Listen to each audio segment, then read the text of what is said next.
આપણે શ્રીમદ ભાગવતના 10 સ્કંદનું શ્રવણ કર્યું.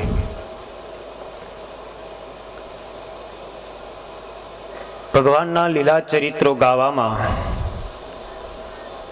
એમને શ્રવણ કરવામાં, એમનું મનન અને ચિંતન કરવામાં ભગવત ભક્તને ક્યારેય પણ શાંતિ કે સુખ કે હવે બસ બહુ જ થઈ ગયું એવું ક્યારેય થતું નથી. જેમ જેમ શ્રવણ કરતો જાય તેમ તેમ વિશેષ ને વિશેષ ભગવાનના ચરિત્રોની વિશે અનુરાગ ઉત્પન્ન થતો જાય. એને જ સાચો ભક્ત કહેવામાં આવે છે. પરીક્ષિત મહારાજ એમનું 7 દિવસની અંદર તક્ષક નાગના દંશથી મૃત્યુ થવાનું છે.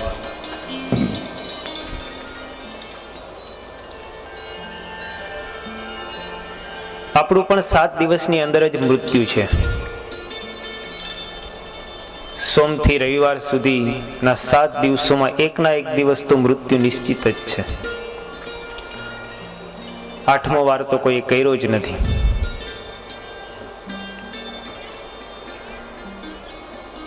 સોમ, મંગળ, બુધ, ગુરુ, શુક્ર, શનિ કે રવિ, એમાંથી એક દિવસ તો આપણું મૃત્યુ થવાનું જ છે. પરીક્ષિત મહારાજને ખબર હતી કે 7 દિવસ પૂર્ણ થતા ઋષિના શ્રાપને કારણે મારું મૃત્યુ થવાનું જ છે. આપણને ખબર નથી કે આપણું ક્યારે થવાનું છે. ફરક એટલો જ છે. પણ થવાનું છે એ વાત નક્કી છે એટલું માની અને જો એકાગ્રચિત થઈને ભગવાનના ચરિત્રોનું શ્રવણ કરવામાં આવે ને તો આ જીવાત્માની ચોક્કસ મુક્તિ થાય. એ ધુંધુકારીએ જ્યારે ગોકર્ણજીએ ભાગવતની કથા શ્રવણ કરાવી, એકાગ્રચિત થઈને જો એમનું શ્રવણ કર્યું, ધુંધુકારીએ અનેક કુકર્મો કર્યા હતા, પ્રેત થયો હતો, છતાં પણ શ્રીમદ ભાગવતના એકાગ્રચિતના શ્રવણને કારણે એ મુક્ત થયો હતો, ભગવાનના વૈકુંઠ લોકને પ્રાપ્ત થયો હતો.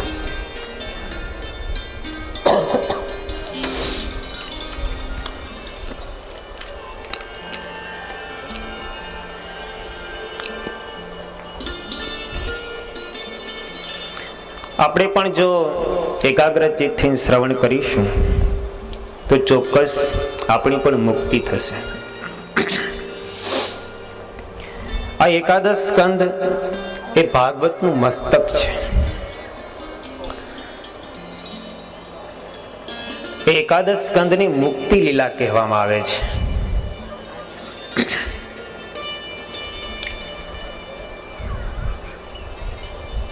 સર્ગ, વિસર્ગ, સ્થાન, પોષણ, ઉતિ, મન્વંતર આદિ જે 10 ભાગવતના લક્ષણો બતાવવામાં આવ્યા છે, એમાં એકાદશ સ્કંદ છે એ મુક્તિ રૂપ છે. એટલે આ એકાદશ સ્કંદને મુક્તિ લીલા કહેવામાં આવે છે. એ ભગવાનનું મસ્તક છે અને મસ્તકમાં હંમેશા જ્ઞાન રહેલું હોય છે. મસ્તિષ્કની અંદર જ્યારે જ્ઞાન પ્રાપ્ત થાય, બુદ્ધિ ભગવત ચરિત્ર ભગવત તત્વથી યુક્ત બને, ત્યારે એ જ્ઞાન સાર્થક જ્ઞાન કહેવાય છે, યથાર્થ જ્ઞાન કહેવાય છે. આ એકાદશ સ્કંદના આરંભની અંદર સુખદેવજી મહારાજ ભગવાનની પ્રેરણાથી ઋષિ મુનિઓએ યદુવંશીઓને જે શ્રાપ આપ્યો એ કથા સંભળાવે છે.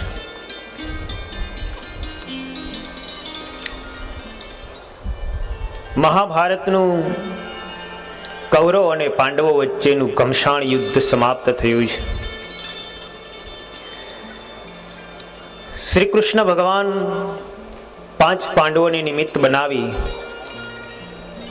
મહાભારતના ઉદ્દેશ્યથી, મહાભારતના યુદ્ધના એક ઘમસાણ યુદ્ધના હેઠળ અનેક અસુરોનો સંહાર કરાયો છે. જે મહાન યોદ્ધાઓ હતા, જેમને કોઈ જીતી શકે એમ કે મારી શકે તેમ નહોતું, એવા યોદ્ધાઓને પણ ભગવાન શ્રી કૃષ્ણએ 18 દિવસની અંદર મૃત્યુના શરણે મોકલી દીધા છે.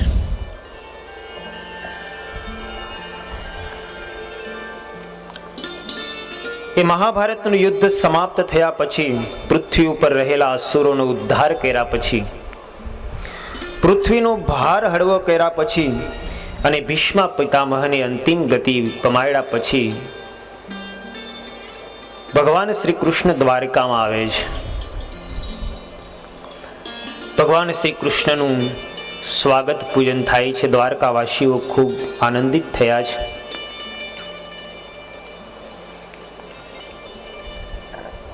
ભગવાન શ્રી કૃષ્ણે મનની અંદર વિચાર કર્યો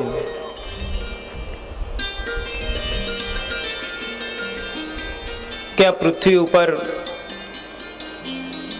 પૃથ્વીના ભારરૂપ એવા અસુરોનો તો મેં સંહાર કર્યો છે. આ યદુવંશીઓ પણ ખૂબ બલિષ્ઠ છે. મારા ધામમાં સીધાવ્યા પછી આ યદુવંશીઓ પૃથ્વી ઉપર રહેશે તો સારી એ પૃથ્વી ઉપર અનુશાસન કરશે. કારણ કે યદુવંશીઓનો સામનો કરવો એ બહુ કઠિન છે. આ પૃથ્વી ઉપર યદુવંશીઓની સમાન કોઈ બલિષ્ઠ બીજા રાજાઓ છે નહીં. અને જો હું ગયા પછી આ અત્યંત બલિષ્ઠ થશે તો બીજાને હેરાન પરેશાન કરશે. મારા અનુશાસનની અંદર તો એ બધા શાંત બેઠા છે, પણ મારા ગયા પછી કોઈ શાંત બેસી શકે તેમ નથી. ભગવાને મનમાં વિચાર કર્યો કે કંઈક નિમિત્ત થાય ઊભું અને આ યદુવંશીઓ એના દ્વારા જો મૃત્યુને પામે તો જ એમનો વિનાશ થાય. સ્વયં ભગવાન પોતે પોતાના કુળનો નાશ કરવા ઈચ્છે છે, પણ નિમિત્ત કંઈક ઊભું કરવું પડે એમ છે. એટલે ભગવાનની પ્રેરણાથી એક દિવસ એવી ઘટના ઘટી. એકવાર જાંબુવતીનો પુત્ર શામ બીજા રાજકુમારોની સાથે રમત રમતા રમતા જ્યાં બ્રાહ્મણ ઋષિ મુનિઓ હતા ત્યાં ગયા છે. આ બ્રાહ્મણોની મસ્કરી કરવાનો વિચાર આ બધા કુમારોને ઉપજ્યો છે. યદુવંશી કુમારે મનની અંદર થયું કે આપણે સામને એક સુંદર સ્ત્રીનો શણગાર સજીએ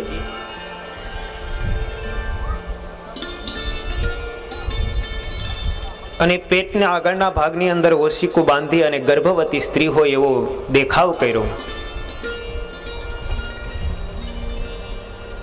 માથે ઘૂંઘટ તાણી અને બધા જ રાજકુમારોએ સ્ત્રીનો હાથ પકડી. હતો તો શામ, પણ સ્ત્રીનો શણગાર પહેરાયો હતો. ગર્ભવતી સ્ત્રીનો શણગાર પહેરાવી સજી એમનો હાથ પકડીને આ કુમારો બધા લઈ ગયા ઋષિ મુનિઓ પાસે. એ વિશ્વામિત્ર, કણવ, દુર્વાસા, ભૃગુ આદિ ઋષિ મુનિઓ ભગવાન શ્રી કૃષ્ણ પૃથ્વી ઉપર સ્વયં બિરાજે છે.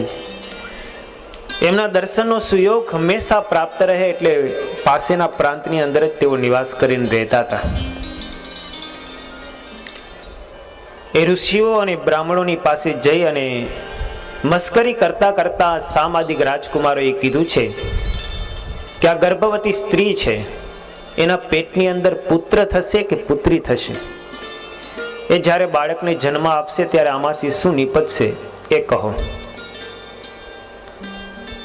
ઋષિ મુનિઓએ પોતાના નેત્રો બંધ કરી અંતરદ્રષ્ટિથી જોયું. ખ્યાલ આવ્યો કે આ ભગવાન શ્રી કૃષ્ણના વંશજો થઈ અને અમારી બ્રાહ્મણોની ને ઋષિ મુનિઓની મસ્કરી કરે છે. ઋષિ મુનિઓને અત્યંત ક્રોધ વાપ્યો કે ભગવાનના કુળના થઈને આવું કરે છે, જે સ્વયં ભગવાન બ્રાહ્મણોની અને ઋષિ મુનિઓની કેટલી મર્યાદા જાળવે છે, એમનો આદર સત્કાર અને પૂજન કરે છે. એમના જ વંશજો ઋષિ મુનિઓની આવી મસ્કરી કરે સારું નહીં. ક્રોધ ઉપજો અને ક્રોધમાં ઋષિ મુનિઓ બોલ્યા, એવમ પ્રલંબા મુનય સ્થાનોજુઃ કુપિતઃ નૃપ જનૈષ્યતિ વો મંદા મુશલમ કુલનાશનમ. એ ઋષિ મુનિઓએ ક્રોધમાં આવી હે રાજન એ યદુકુમારોને શ્રાપ આપતા કહ્યું, અરે મંદમતીઓ યદુકુમારો, આ સ્ત્રી તમારા કુળનો સંહાર કરનાર એક મૂષળને જન્મ આપશે. ઋષિઓનો શ્રાપ થયો. બધા યદુકુમારો ચિંતિત થયા કે આપણને એવી ખબર નહોતી કે ઋષિઓ આપણા ઉપર ક્રોધિત થશે. આપણે તો મસ્કરી કમાને મસ્કરીમાં સ્ત્રીનો શણગાર સજીને એમની પાસે ગયા હતા. બધા કુમારો મૂંઝાણા, વિચાર કર્યો કે આ મૂષળ નીકળશે પછી શું થશે.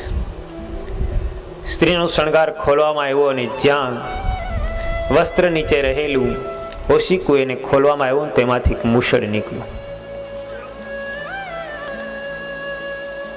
આ બધા જ કુમારો ઉગ્રસેન મહારાજની પાસે ગયા છે અને ઉગ્રસેન મહારાજની પાસે જઈને કીધું છે કે મેં ઋષિ મુનિઓની પાસે ગયા હતા, સામાન્ય સ્ત્રીનો શણગાર પહેરાવેલો ગર્ભવતી સ્ત્રીના રૂપમાં લઈ ગયા. અમે પૂછ્યું કે આમાંથી પુત્ર થશે કે પુત્રી થશે. ઋષિ મુનિઓ અંતર્યામી રૂપે જાણી ગયા. ક્રોધાયમાન થઈને અમને શ્રાપ આપ્યો છે અને મૂષળ નીકળ્યું છે. એમને એમ કીધું છે કે યદુવંશીઓનો નાશ કરનારું મૂષળ આમાંથી પ્રાપ્ત થશે. હવે આ મૂષળનું કરવું શું? ઉગ્રસેન મહારાજે કીધું છે કે કામ કરો, એને પથ્થરની સાથે ઘસીને એનો ઝીણો ભૂકો કરી નાખો અને પછી એને સમુદ્રની અંદર ફેંકી દો. બધા જ યદુવંશીઓએ એને પથ્થરની સાથે ઘસી એનો ભૂકો કરી અને ફેંકી દીધું. અંતની અંદર જે ટુકડો વધ્યો હતો ને લોખંડનો, એ ટુકડાને પણ સમુદ્રની અંદર ફેંકી દીધો. સમય જતા એ સમુદ્રની અંદર ફેંકતા ધીરે ધીરે સમુદ્રના કિનારા ઉપર ભૂકો આવ્યો અને એમાંથી વનસ્પતિઓ ઉગી જે ખૂબ જ તીક્ષ્ણ ધારવાળી થઈ. અંતમાં જે લોખંડનો ટુકડો નાખવામાં આવ્યો તો એને એક માછલું ગળી ગયું. માછલું એક પારધીની ઝાડમાં પકડાણું. એ માછલીને ચીરવામાં આવ્યું, એમાંથી એક ટુકડો વધ્યો. ટુકડો મળ્યો અને ટુકડાને પોતાના બાણના ફણા તરીકે એમણે લગાડી દીધો. આ બાજુ બધા યદુકુમારોએ મોટામાં મોટી ભૂલ તો એ કરી કે મૂષળ જે નીકળ્યું એ મૂષળ એનું શું કરવું એના માટેનો ઉપાય ઉગ્રસેન મહારાજને પૂછ્યો અને એના કહેવા પ્રમાણે મૂષળનો ભૂકો કરી નાખ્યો. પણ કોઈ યદુકુમારે ભગવાન પાસે જઈને એમ ન કીધું કે આવી રીતે અમારાથી ઘટના ઘટી છે. પાપ કરવું ને ગુનો નથી, પણ પાપને છુપાવવું ને મોટામાં મોટો ગુનો છે. આપણે ઘણી વાર વિદ્યાર્થીઓ નથી કહેતા ચોરી કરવી એ ગુનો નથી, પેપર ભરવા જાય ને ત્યારે, પણ પકડાવું ને મોટામાં મોટો ગુનો છે. પકડાય નહીં તો નિર્દોષ છે, પણ ચોરી કરે અને પછી પાસ થાય એ 10-12 પછી આગળ ન જઈ શકે.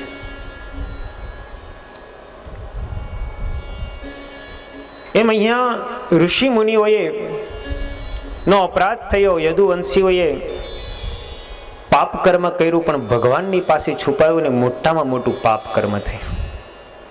ભગવાનને જો વાત કરી હોત તો ભગવાન એને ક્ષમા પણ આપત અને કંઈક ઉપાય પણ એવો બતાવત. પણ ભગવાનની ઈચ્છાથી જ બધું થતું હોય એટલે યદુવંશીઓને ત્યારે એવી મતિ પણ ન સૂઝવા દીધી હોય ભગવાને કે મારી પાસે આવે. પણ આ કથા આપણને ઘણું કહી જાય છે.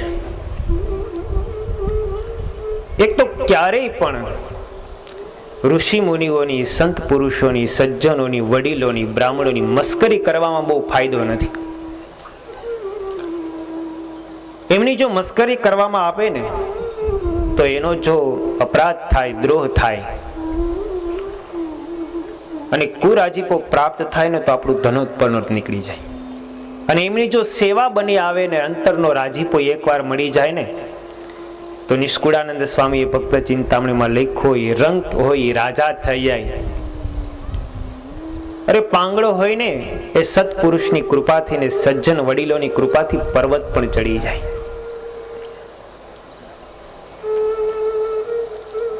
માટે હંમેશા રાજી કરતા શીખવું. અને જે મનુષ્ય જેવું કર્મ કરે છે ને એ મનુષ્યને એકના એક દિવસ એનું ફળ તો ભોગવવું જ પડે છે.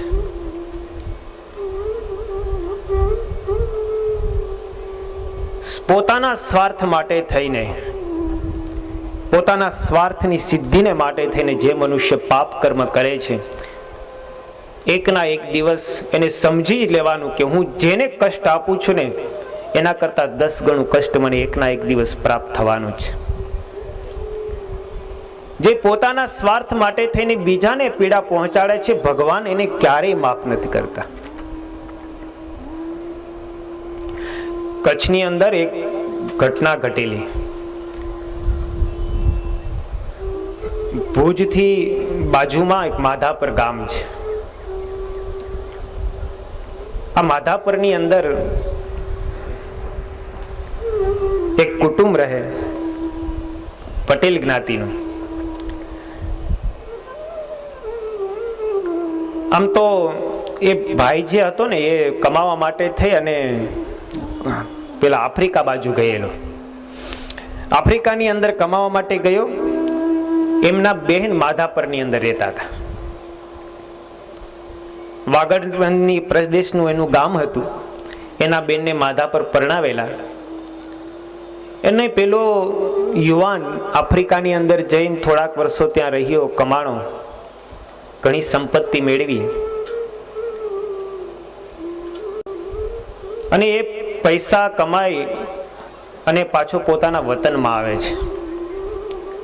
કચ્છની અંદર આવ્યો, વિચાર કર્યો કે હું મારે ગામ જાઉં એની પહેલા માધાપર મારા બેન રહે છે તો મારા બેનને ત્યાં રાત્રિવાસો કરું, એમને મળાઈ જાય અને પછી હું મારે ઘરે જઈશ. સત્સંગી હતો. થોડા જ વર્ષો, સમજો ને કે 70-80 વર્ષ પહેલાની આ ઘટના છે. એ ઘણી સંપત્તિ કમાઈને આવેલો, સાથે રૂપિયા પણ એમની પાસે હતા. પોતાના બેનને ઘરે રાત્રિ રોકાવા માટે ત્યાં ઉતરો.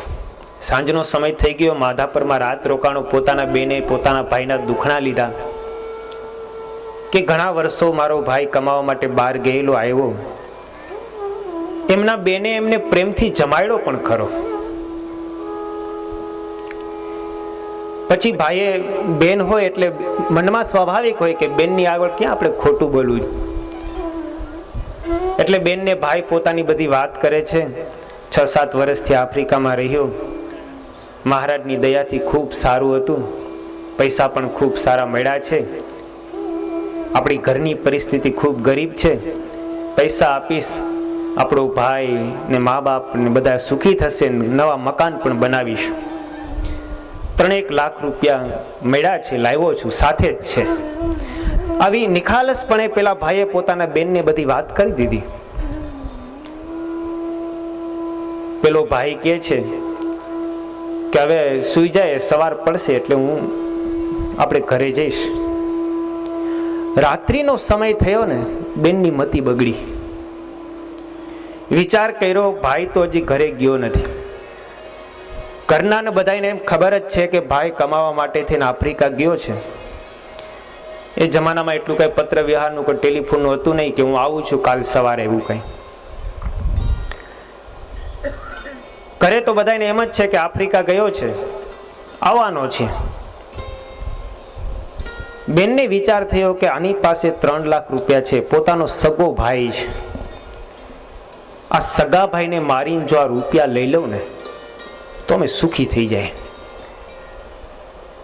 એ કોરડાની અંદર એનો ભાઈ સૂતો છે, આ બાજુ એની સગી બેને પોતાના પતિને ઉઠાડીને કહે છે કે તમને કંઈ ખબર પડે કે નહીં, મારા ભાઈ પાસે 3 લાખ રૂપિયા છે, તમે એને મારી નાખો અને એની પાસેથી રૂપિયા લઈ લો, કોઈને ખબર નહીં પડે, આપણે ઘરમાં દાટી દેશું, આપણે સુખી થઈ જશું. એનો પતિ એને કહે છે, તો આ શું બોલે છે, તને કઈ ભાન છે કે નહીં? તારા સગા ભાઈને મારવાની વાત કરીશ? તો કે તમારા જેવા કાયરનું કઈ કામ નથી, મારી બંગડીઓ પહેરી લો, બંગડીઓ, એમ કહી અને પેલી ક્રૂર એવી સ્ત્રી ઊભી થઈ. પોતાનો ભાઈ બાજુના રૂમમાં સૂતો હતો ને, એક કોદાળી માથામાં મારીને મારી નાખ્યો. મારીને પોતે જ રાત્રિના સમયે પોતાના ઘરની અંદર ખાડો ગાયરો ને પોતાના ભાઈને ડાયટો. લોહી લુહાણ વાળા જે કઈ કપડા ને બધું હતું ને બધું જમીનની અંદર દાટીને પછી હરખું કરીને માથે ગાયર કરી નાખી. એના પતિને મનની અંદર થયા કરે આ તે પાપણી કેવી છે, પણ બોલી શકાય એમ કઈ હતું નહીં. બોલે તો પોતાના જ ઘરનું કપટ છતું થાય. આ બાજુ એના મા બાપ રાહ જુએ, અમારો છોકરો આવવાનો હતો કેમ હજી આવ્યો નહીં. અને મનમાં એલી બાઈએ જેને મારી નાખ્યો હતો ને એને એમ થયું કે મારાથી આ પાપ કર્મ થતા તો થઈ ગયું, હવે આનું પ્રાયશ્ચિત શું કરવું. એટલે પ્રાયશ્ચિત કરવા માટે થઈ અને ભુજની અંદર નરનારાયણ દેવનું મંદિર હતું. સ્વામિનારાયણના મંદિરે ગઈ. સ્વામિનારાયણના મંદિરે જઈ અને એને થાળ કરાવ્યો કે ભગવાનને થાળ જમાડીએ, સંતોને રસોઈ આપીએ એટલે મારાથી આ જે કંઈ પાપ થયું છે એ પાપ ધોવાઈ જાય. એટલા માટે થઈને ત્યાં મંદિરે થાળ કરાવ્યો. નરનારાયણ ભગવાનનો થાળ તૈયાર થયો. બપોરે પૂજારી થાળ લઈ અને મંદિરમાં જવા જાય ને રસ્તાની અંદર થાળ પડી ગયો. પગથિયા ઉતરતા કોઈ દિવસ મંદિરમાં થાળ જાય ને કોઈ દિવસ પડે નહીં, અને પડે તો સમજી લેવું કંઈક નવીન પૃથ્વી ઉપર ઘટના ઘટા વગર એ જ નહીં. ધરાઈ ગયા પછી કદાચ પડે ને એવી ઘટના કદાચ ઘટી શકે સંપ્રદાયની અંદર, પણ ભગવાનને માટે ભોગ જતો હોય, શિખરબંધ મંદિર હોય ને ત્યાં ભોગ જાય ને જો થાળ પડે તો સમજવું કે કંઈક નવીન થવાનું છે. થાળ પડી ગયો. પૂજારી ચિંતિત થયો કે આવું કોઈ દિવસ બન્યું નથી અત્યાર સુધીની અંદર, આવું કેમ થયું. પૂજારીએ બીજો થાળ તૈયાર કર્યો. ફરીવાર તૈયાર કરી અને ભગવાનને ધરાવવા માટે જાય. પાછો અચાનક શું થયું પૂજારીને પણ ખબર ન પડી. સાવધાની પૂર્વક જતા તા થાળ પડી ગયો. કોઠારીને વાત કરી કે આવું કોઈ દિવસ થયું નથી, આ બીજી વાર સાવધાની પૂર્વક જતા તા છતાં પણ આમ થયું.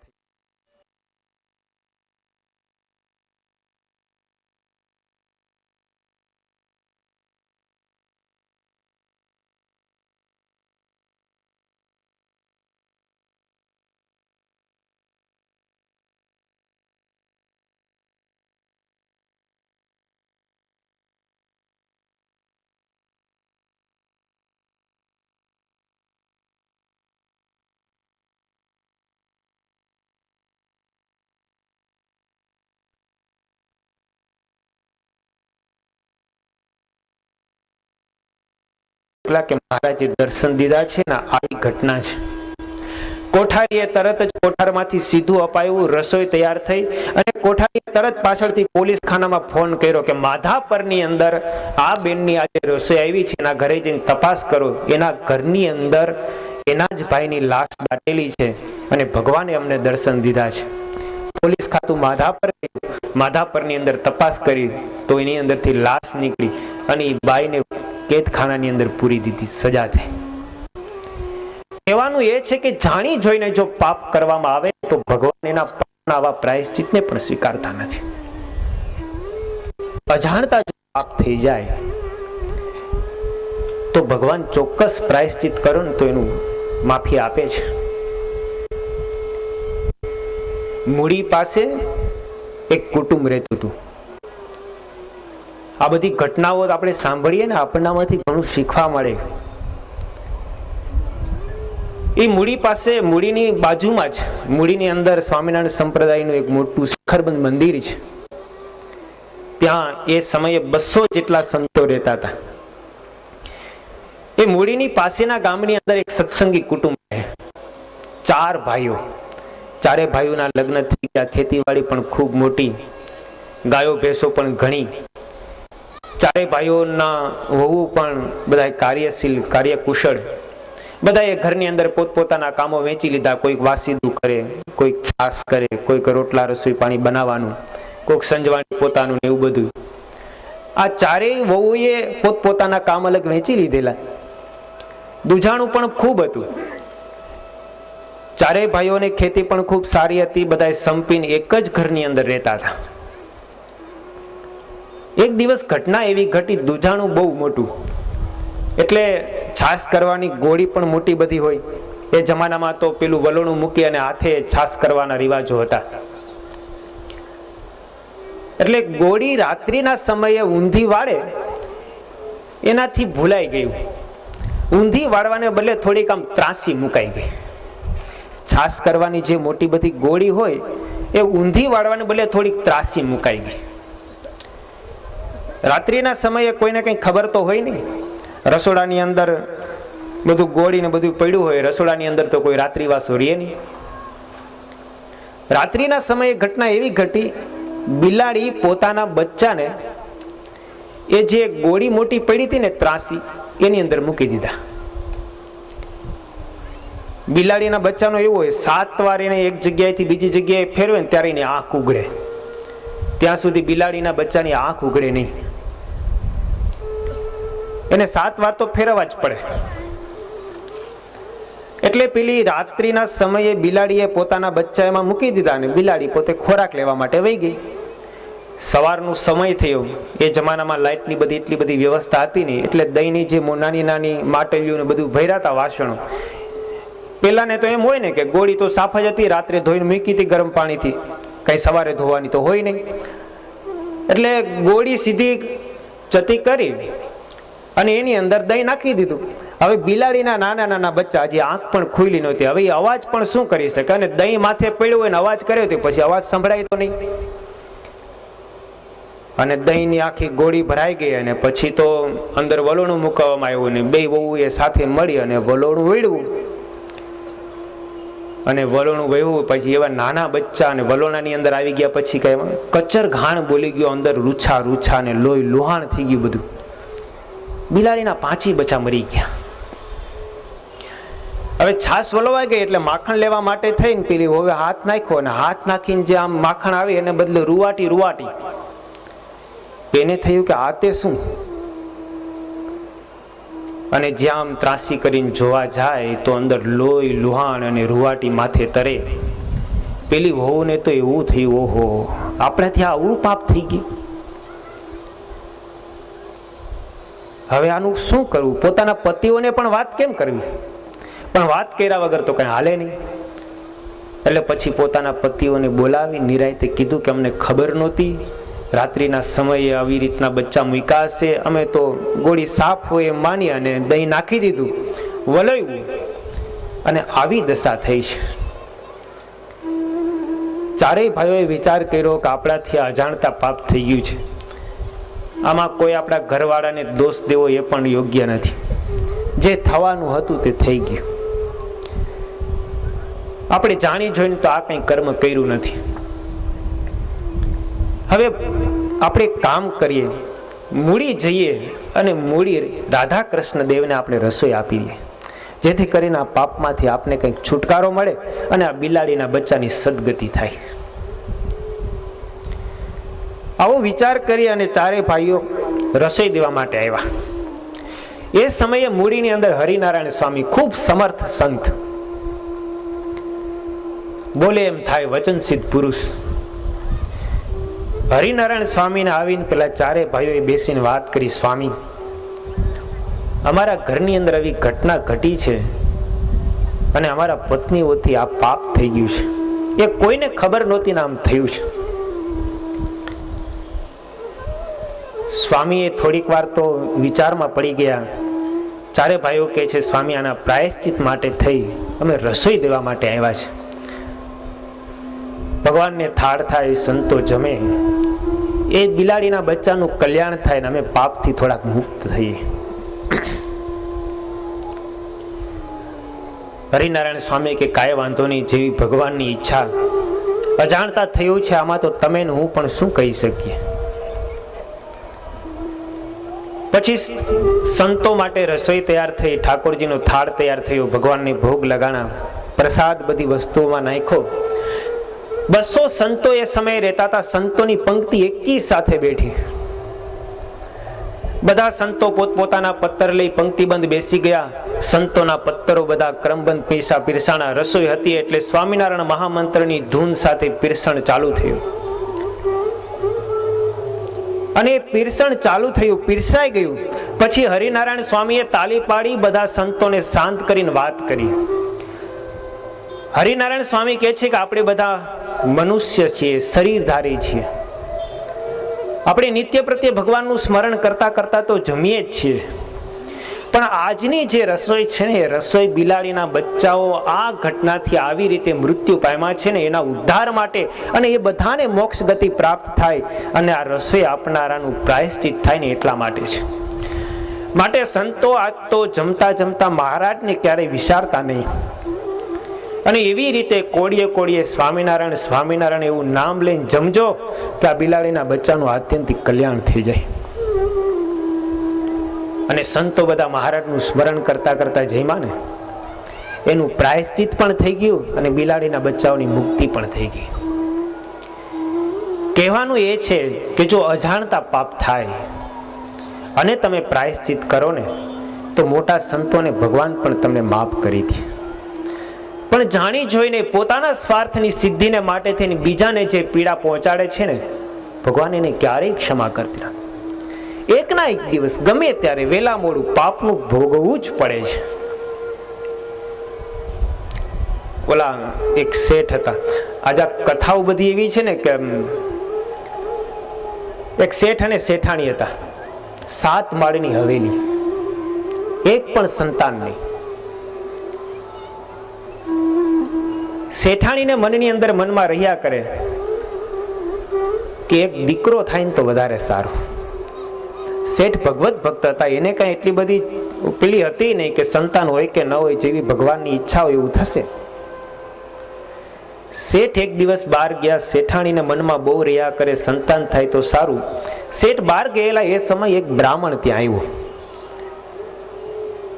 બ્રાહ્મણ આવ્યો એટલે પેલા શેઠાણીને મનની અંદર તો બહુ ત્વરા હતી, એટલે બ્રાહ્મણને પૂછ્યું કે મારે સંતાન થાય એવું કઈ ખરું? હું એવું કઈ વ્રત તપ જાપ કરું જેથી કરીને મને સંતાન થાય? પેલા બ્રાહ્મણે બતાવ્યું કે હું તમને એક ઉપાય બતાવું, તમને સંતાન ચોક્કસ થાય, પણ એના માટે તમારે કામ કરવું પડે. તો કે માતાજીની આગળ તમે જો નીલું નારિયેલ વધેરો ને તો તમને સંતાન થાય. તો કે એટલે હું?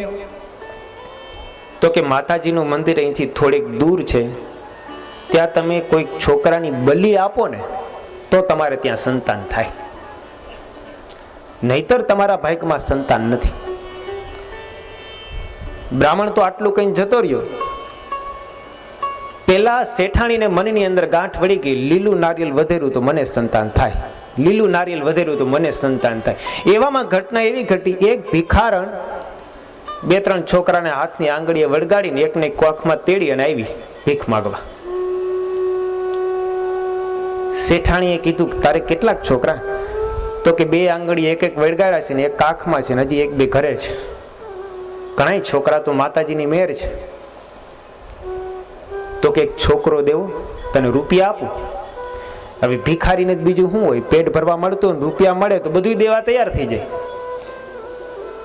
તો કે હું મારા પતિને પૂછી આવું. તારા પતિને પૂછાવું, એક દીકરો આપતો 500 રૂપિયા આપું. 500 રૂપિયા એટલે એ જમાનામાં કેવડી મોટી રકમ કહેવાય.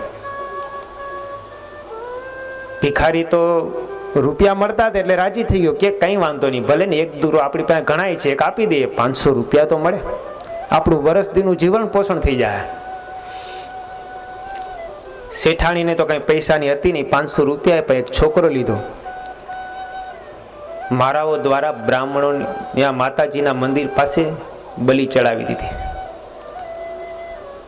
છોકરો મૃત્યુ પામ્યો. જે કરવું હોય તે માતાજીની મેર કયો કે મેર, કે કુમેર કયો કે કુમેર. સમય જતા શેઠાણીને ત્યાં દીકરાનો જન્મ થયો. શેઠાણી તો ખૂબ રાજીના રેડ થઈ ગઈ કે પેલા બ્રાહ્મણનું વચન સાચું પડ્યું ને માતાજીને લીલું નારિયેલ વધેર્યું તો આપણને ત્યાં દીકરાનો જન્મ થયો.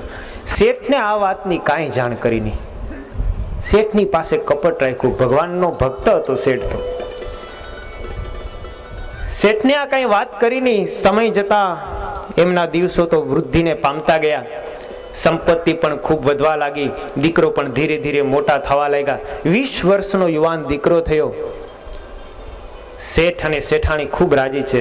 શેઠના મનમાં એમ છે કે ભગવાને આપણી ઉપર અનુગ્રહ વરસાયો, અને શેઠાણીના મનની અંદર પાપ છે કે લીલું નારિયેલ વધેરું ને આપણને દીકરો થયો. એ દીકરાના ધામધૂમથી લગ્ન કર્યા, સુંદર વહુ પણ આવી, એમને ત્યાં પણ પુત્ર થયા. શેઠ અને શેઠાણી તો ખૂબ રાજીના રેડ છે કે આપણું કુટુંબ હર્યું ભર્યું, આપણો વંશ એમને આગળ ચાલ્યો જાય છે. એક દિવસ શેઠ અને શેઠાણી બંને ત્રીજા માળે હિંડોળા ખાંટી હિચકતા હતા. શેઠ રાજીના રેડ હતા એટલે લાગ જોઈને શેઠાણીએ વાત છેડી. શેઠાણી કહે છે કે તમને ખબર છે આપણે ત્યાં દીકરો કેમ થયો? એક દિવસ તમે બહાર ગયા હતા, એક જ્યોતિષી આવ્યો તો એને વાત કરી કે લીલું નારિયેલ માતાજીને વધેરો ને તો તમને દીકરો થાય. એક ભિખારણ આવી હતી, એની પાસેથી છોકરો લીધો ને એને વધેરો ને ભગવાને આપણી ઉપર કૃપા કરીને આપણને ત્યાં દીકરો થયો છે. આજ કેટલું બધું આપણું કુટુંબ સુખી છે. આપણા દીકરાને ત્યાં પણ દીકરા થયા છે, વહુ પણ કહ્યાગ્રી આવી છે, અને ભગવાને આપણને ખૂબ સંપત્તિ પણ આપી છે. શેઠે આ વાત સાંભળીને મનની અંદર ગમ ખાઈ ગયા. કંઈ બોલ્યા નહીં, પણ મનની અંદર થયું કે મારા ઘરની અંદર હું નીતિનું કામું છું, ક્યારેય મેં અનીતિ કરી નથી વેપારની અંદર, અને મારી પત્ની આવા કર્મો કર્યા. મનમાં થયું કે ભગવાન પણ ખરો છે, આવું ક્રૂર કર્મ કર્યું ને મારી પત્ની આટલી બધી સુખી ખુશખુશાલ, ભગવાન એને દંડ નહીં દેતા હોય? સમય જતા શેઠ એક દિવસ કામ પ્રસંગે બહાર ગયા છે. ચોમાસાની ઋતુ હતી. આ બાજુ શેઠ તો બહાર ગયેલા, ચોમાસાની અંદર એકદમ વરસાદ વરસવા લાગ્યો છે. વીજળીના કડાકા અને ભડાકા થાય, ચારે બાજુ વાતાવરણ એકદમ ગમગીન થઈ ગયું. એની અંદર શેઠાણી, એમનો પુત્ર, એમની પુત્રવધુ અને એમના દીકરાઓ બધા એ મહેલની અંદર રહે છે. અને ભગવાનની એવી કફા મરજી થઈ અને એક ભયંકર વીજળી એ મકાન ઉપર પડીને એ આખા મકાનના બે ભાગ થઈ ગયા, જમીનની અંદર ઘૂસી ગયા. એની શેઠની પત્ની, શેઠનો પુત્ર, પુત્રવધુ અને બધા જ એના પુત્રો મૃત્યુ પામ્યા. આખી જ હવેલી જમીનની અંદર ફસાઈ ગઈ. શેઠ આવ્યા, માણસો બધા એમની આસપાસ, હવેલીની આસપાસ ભેગા થઈ ગયા. શેઠ આવીને કહે છે કે બધું શું થયું? તો કે વીજળી પડી અને મકાનના બે ભાગ થઈ ગયા, આખું જ બધું અંદર સમાઈ ગયું છે. તમારા પત્ની, તમારો પુત્ર, પુત્રવધુ, છોકરાઓ બધા મૃત્યુ પામ્યા છે. શેઠ કાંઈ ન બોલ્યા, પણ મનમાંથી એક શબ્દ નીકળી ગયો, ગોડ સીઝ બટ વેટ. ભગવાન છે કરો પણ થોડોક ટાઢો છે, પરિણામ થોડુંક મોડું આપે છે. એટલે જેવું કર્મ કરીએ ને એવું મળવાનું જ છે. આપણે કોઈને પીડા પહોંચાડીને કદાચ કોઈની સંપત્તિ લૂંટવી લઈએ કે બીજા કોઈને પીડા આપીને આપણે માનતા હોય કે આપણે ખૂબ સુખી છીએ, પણ એ સુખીનો આનંદ માણવાની જરાય જરૂર નથી. એકના એક દિવસ તમારે એના કરતાં વિશેષ દુઃખ ભોગવવા પડે છે. આ કથા આપણને એ શીખડાવે છે કે મોટાની પાસે ક્યારેય પણ કપટ ન રાખવું, કોઈને પીડા ન પહોંચાડવી, કોઈને કષ્ટ ન આપવું. જેટલી આપણાથી થાય એટલી આપણે એને મદદ કરવી. જો આપણે બીજાને મદદ કરશું તો ભગવાન ચોક્કસ આપણી ઉપર દ્રષ્ટિપાત કરવાનો છે અને આપણને સુખ અને સમૃદ્ધિથી ભરપૂર કરી દેવાનો છે.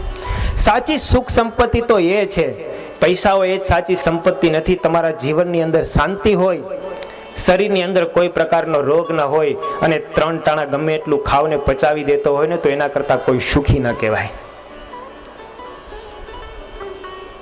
અહીંયા સુખદેવજી મહારાજ પરીક્ષિતને કહે છે કે પરીક્ષિત, એ યદુવંશીઓએ ભગવાનના પુત્રોએ ઋષિમુનિઓનો દ્રોહ કર્યો અને ઋષિમુનિઓએ કોપાયમાન થઈને શ્રાપ આપ્યો કે જાઓ, જે મુશળ નીકળશે ને મુશળ દ્વારા તમારા કુળનો વધ થશે. સુખદેવજી મહારાજ કહે છે પરીક્ષિત, આ ઋષિમુનિઓનો શ્રાપ થયો છે. ભગવાન શ્રી કૃષ્ણ અંતર્યામી પણ એ બધું જાણે છે, પણ કંઈ બોલતા નથી. સમય જતા થોડાક દિવસો પછી નારદજી દ્વારકાની અંદર આવ્યા છે. વસુદેવજીએ નારદજીનું સ્વાગત પૂજન કર્યું છે. એક દિવસ વસુદેવજીએ નારદજીને પૂછ્યું છે, યથા વિચિત્ર વ્યસનાદ ભવદ્ભીર વિશ્વતો ભયાત મુચ્યે મહ્યમ જસ્તેજ સેવાદ્વા તથા ન શાધિ સુરત. હે નારદ મુનિ, મને એવો ઉપદેશ આપો કે આ જન્મરૂપ ભયાયુક્ત એવો જે આ સંસાર કે જેમાં દુઃખ અને સુખ બંને મિશ્ર રૂપે રહેલું છે, હર કોઈ મનુષ્ય એની અંદર મોહ પામે છે, એવા સંસારથી હું વિરક્ત કઈ રીતે રહી શકું? વસુદેવજીએ નારદજીને આ પ્રમાણે જ્યારે પ્રશ્ન પૂછ્યો ત્યારે નારદજી કહે છે, હે નારદ, હવે હું તને જનક અને નવ યોગેશ્વરોના સંવાદ સંભળાવીશ. જનક મહારાજના દરબારની અંદર નવ યોગેશ્વરો આવ્યા અને નવ યોગેશ્વરોએ જનક મહારાજના પ્રશ્નોના પ્રત્યુત્તર કર્યા. એની અંદર તમારા તમામ પ્રશ્નોના ઉકેલ છે. એ જનક અને નવ યોગેશ્વરનો જે સંવાદ આવે છે, સંવાદ આપણે થોડી ક્ષણો પછી શ્રવણ કરીશું. અહીં થોડી ક્ષણો માટે આપણે ભગવાનનું નામ સંકીર્તન કરીશું અને ત્યાર પછી પુનઃ કથાને આગળ તફાવીશું. હરે કૃષ્ણ મહારાજની જય. સુખદેવજી મહારાજ કહે છે કે પરીક્ષિત, જ્યારે વસુદેવજીએ નારદજીને આ સંસાર વ્યવહારમાંથી મુક્ત થવા માટેનો ઉપાય બતાવવા માટેની પ્રાર્થના કરી, ત્યારે નારદજીએ જનક અને નવ યોગેશ્વરોનો જે સંવાદ થયો અને જનક મહારાજને જે સંશય હતો, એમના જે પ્રશ્નો હતા, એમના પ્રત્યુત્તરો નવ યોગેશ્વરોએ જે આપ્યા, એ કથા સંભળાવતા નારદજી કહે છે, એક વખત જનક મહારાજના દરબારની અંદર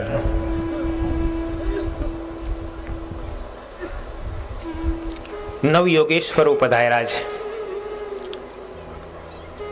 આ નવ યોગેશ્વરો આવ્યા એટલે જનક મહારાજ પોતાના રાજ સિંહાસન ઉપરથી ઊભા થઈ અને દોડ્યા છે અને દોડી નવે નવ યોગેશ્વરોની એકી સાથે ભેટી પડ્યા છે. પછી એક એકને ભેટા છે. જનક મહારાજની આવી ક્રિયા જોઈ નવ યોગેશ્વરોએ તેમને પૂછ્યું કે તમે આમ શા માટે કર્યું? પહેલા એકી સાથે અમે નવે ભેટા અને પછી એક એકને અલગ અલગ ભેટા. ત્યારે જનક મહારાજ કહે છે કે આ શરીર છે એ ક્ષણભંગુર છે. હું પહેલા જ જો તમને એક એકને ભેટવા જાઉં અને એમાં હું બે ત્રણને ભેટું અને મારું શરીર પડી જાય તો બીજાને ભેટવાનું બાકી રહી જાય. એટલા માટે મેં સર્વપ્રથમ નવે નવ યોગેશ્વરો તમને એકી સાથે મેળ્યો અને પછી એક એકને મેળ્યો છું. જનક મહારાજ કહે છે, દુર્લભો માનુષો દેહો દેહી નામ ક્ષણભંગુરઃ તત્રાપી દુર્લભમ મન્યે વૈકુંઠ પ્રિય દર્શનમ. આ શરીર તો દુર્લભ છે જ, પણ એના કરતા જો કોઈ દુર્લભ હોય તો ભગવાનના એકાંતિક ભક્તજનોનો સહવાસ પ્રાપ્ત થવો ને એ ખૂબ દુર્લભ છે. વૈકુંઠનાથ ભગવાનને જે પ્રિય છે એવા ભગવાનના એકાંતિક ભક્તોનું સાનિધ્ય સાંપડવું અને એના સંગમાં અને આ સાનિધ્યની અંદર રહેવું ને એ બહુ મોટી વાત છે. તમારા જેવા ભગવત ભક્તોનું સાનિધ્ય પ્રાપ્ત થયું અને હું જો એકી સાથે તમને ન મળું અને મારા ક્ષણભંગુર દેહને કારણે હું કદાચ મારા શરીરને ગુમાવી બેઠું તો તમને મળી ન શકાય. એટલા માટે થઈને મેં એકી સાથે તમને મળવાનો પહેલા આગ્રહ કર્યો હતો.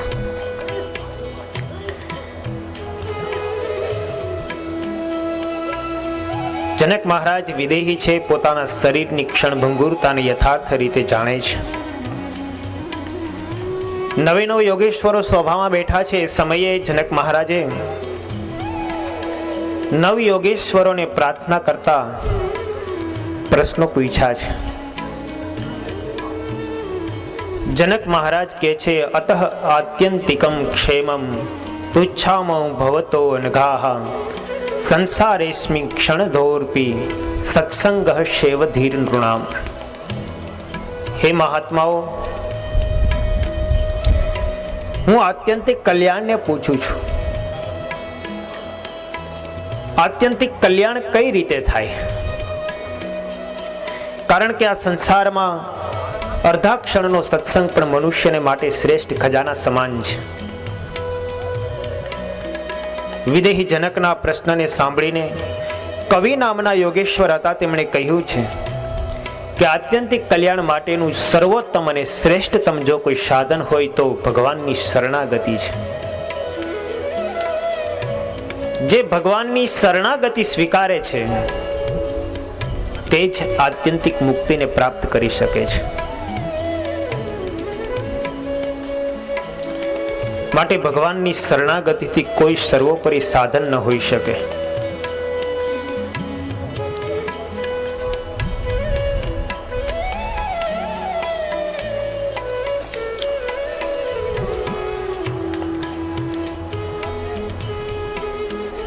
ભાગવત ધર્મ અનુસારે શું શું કરવું જોઈએ અને કેવી રીતે વર્તવું જોઈએ, આવી રીતે જ્યારે જનક મહારાજે પૂછ્યું છે ત્યારે જનક મહારાજ કહે છે, જનક મહારાજને યોગેશ્વરો કહે છે, કાયેન વાચા મનસેન્દ્રિયેર્વા બુદ્ધ્યાત્મના અનુસૃત સ્વભાવાત કરોતિ યદ્યત સકલમ પરસ્મે નારાયણેતિ સમર્પયેતત. મનુષ્ય પોતાના શરીર, વાણી, મન, ઇન્દ્રિયો, બુદ્ધિ, અંતઃકરણ, અહંકાર આદિ પોતાના સ્વભાવોને અનુસરે જે પણ કંઈ કર્મ કરે છે તમામ કર્મો ભગવાનને સમર્પિત કરી દે તે જ સાચો ભાગવત ધર્મ છે.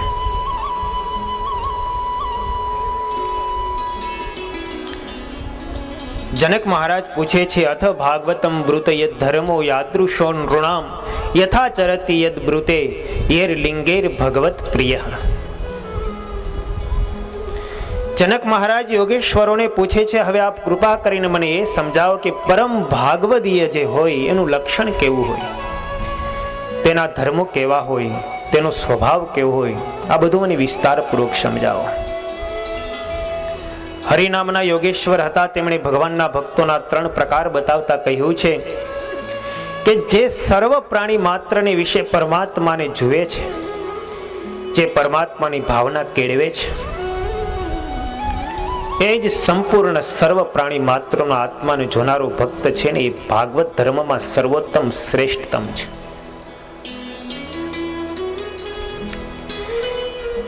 જે ભગવાનના અર્ચા, વિગ્રહની વગેરેની પૂજા કરવામાં જ શ્રદ્ધા રાખે છે, પણ જે ભગવાનના ભક્તોને વિશે શ્રદ્ધા નથી રાખતો અને અન્ય લોકોને વિશે પણ જે શ્રદ્ધાને નથી પ્રેરતો ને એ ભક્ત તો પ્રાકૃત ભક્ત તરીકે ઓળખાય છે.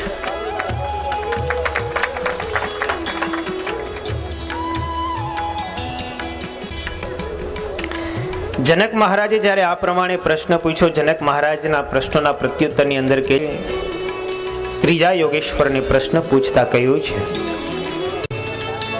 કે વિષ્ણુની માયા મોટા મોટાને મોહિત કરી દે છે, એ પ્રભુની માયાનું સ્વરૂપ કેવું છે? અંતરિક્ષ નામના યોગેશ્વર હતા, તેમણે કીધું છે જે જીવ પરમાત્મા દ્વારા નિર્માણ કરેલા વિશ્વ પ્રપંચની અંદર આત્મબુદ્ધિ કરીને આ બધું મારું છે, હું આ છે, અહંતા અને મમતાને વિશે આસક્ત રહે છે,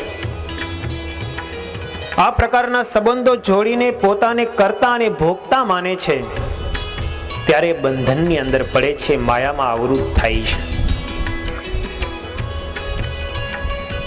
ત્યાર પછી જનક મહારાજે પૂછ્યું છે કે ભગવાનની માયાને તરવાનો ઉપાય શું છે?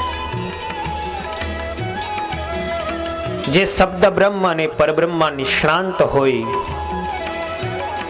જે પરબ્રહ્મ પરમાત્મામાં જેણે શાંતિનો આશ્રય લીધો હોય, એવા ગુરુનું શરણું જે સ્વીકારવું એ જ સર્વોત્તમ કલ્યાણની પ્રાપ્તિનું મોટામાં મોટું સાધન બતાવ્યું છે. ગુરુદેવને પોતાના પ્રિય આત્મા અને પ્રિય ઈષ્ટદેવ જે માનવા, એ જ આત્યંતિક કલ્યાણમાં શ્રેષ્ઠતમ સાધન કહ્યું છે. જનક મહારાજે પૂછ્યું છે કે જે પરબ્રહ્મ પરમાત્મા એવા નારાયણના નામનું વર્ણન કરવામાં આવ્યું છે એમનું સ્વરૂપ કેવું છે? એ નારાયણના સ્વરૂપનું વર્ણન કરતા પીપલાયન નામના યોગેશ્વર છે તે કહે છે કે આ જગતની ઉત્પત્તિ, સ્થિતિ અને પ્રલય જેના થકી થાય છે. જાગ્રત, સ્વપ્ન અને સુષુપ્તિ 3 અવસ્થાઓની અંદર જે સાક્ષી રૂપે વાસ કરીને રહ્યા છે, જે શરીરની અંદર, ઇન્દ્રિયો, અંતઃકરણની અંદર હંમેશા જેમનો વાસ છે,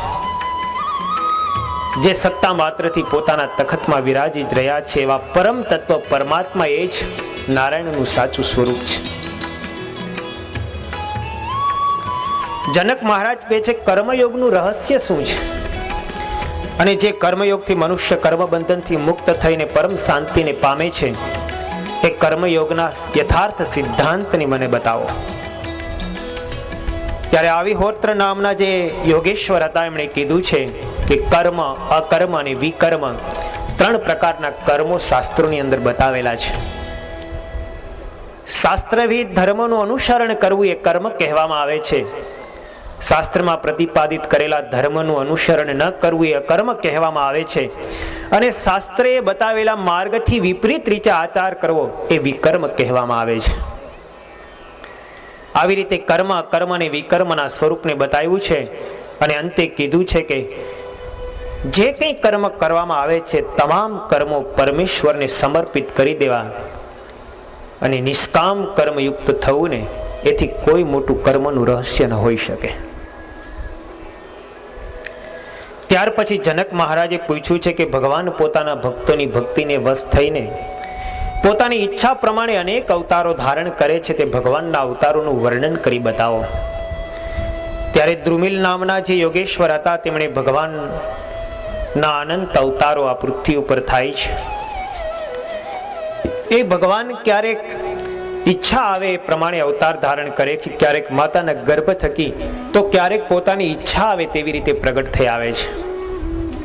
જેવી રીતે મનુષ્ય જળને વિશે ડૂબકી લગાવે અને પોતાની ઈચ્છા આવે ત્યાં બહાર નીકળી શકે છે, એવી જ રીતે ભગવાન પણ પોતાની ઈચ્છા પ્રમાણે ગમે ત્યાં અવતારને ધારણ કરી અને જીવાત્માઓનું શ્રેય કરે છે. આ દ્રુમિલ નામના યોગેશ્વરે ત્યાર પછી ક્રમશઃ 24 અવતારોનું વર્ણન કરી બતાવ્યું છે. જનક મહારાજ પૂછે કે હે યોગેશ્વરો, જે લોકોએ પોતાની ઇન્દ્રિયો પર વિજય પ્રાપ્ત કર્યો નથી,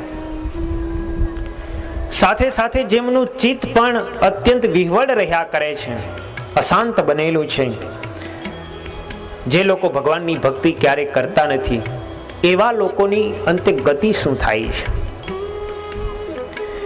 ત્યારે ચમસ નામના જે યોગેશ્વર હતા એમણે કીધું છે કે 4 વર્ણોના મનુષ્યમાંથી જે મનુષ્ય પરમેશ્વરની ભક્તિ કરતો નથી અને પોતાની ઈચ્છા પ્રમાણે ચેષ્ટાઓ કર્યા કરે છે, સ્વેચ્છાએ વિચરણ કર્યા કરે છે, એવા મનુષ્યને અંતકાળે અધોગતિ પ્રાપ્ત થાય છે અને નરક 84 ની અંદર અનેક પ્રકારના કષ્ટો ભોગવવા પડે છે.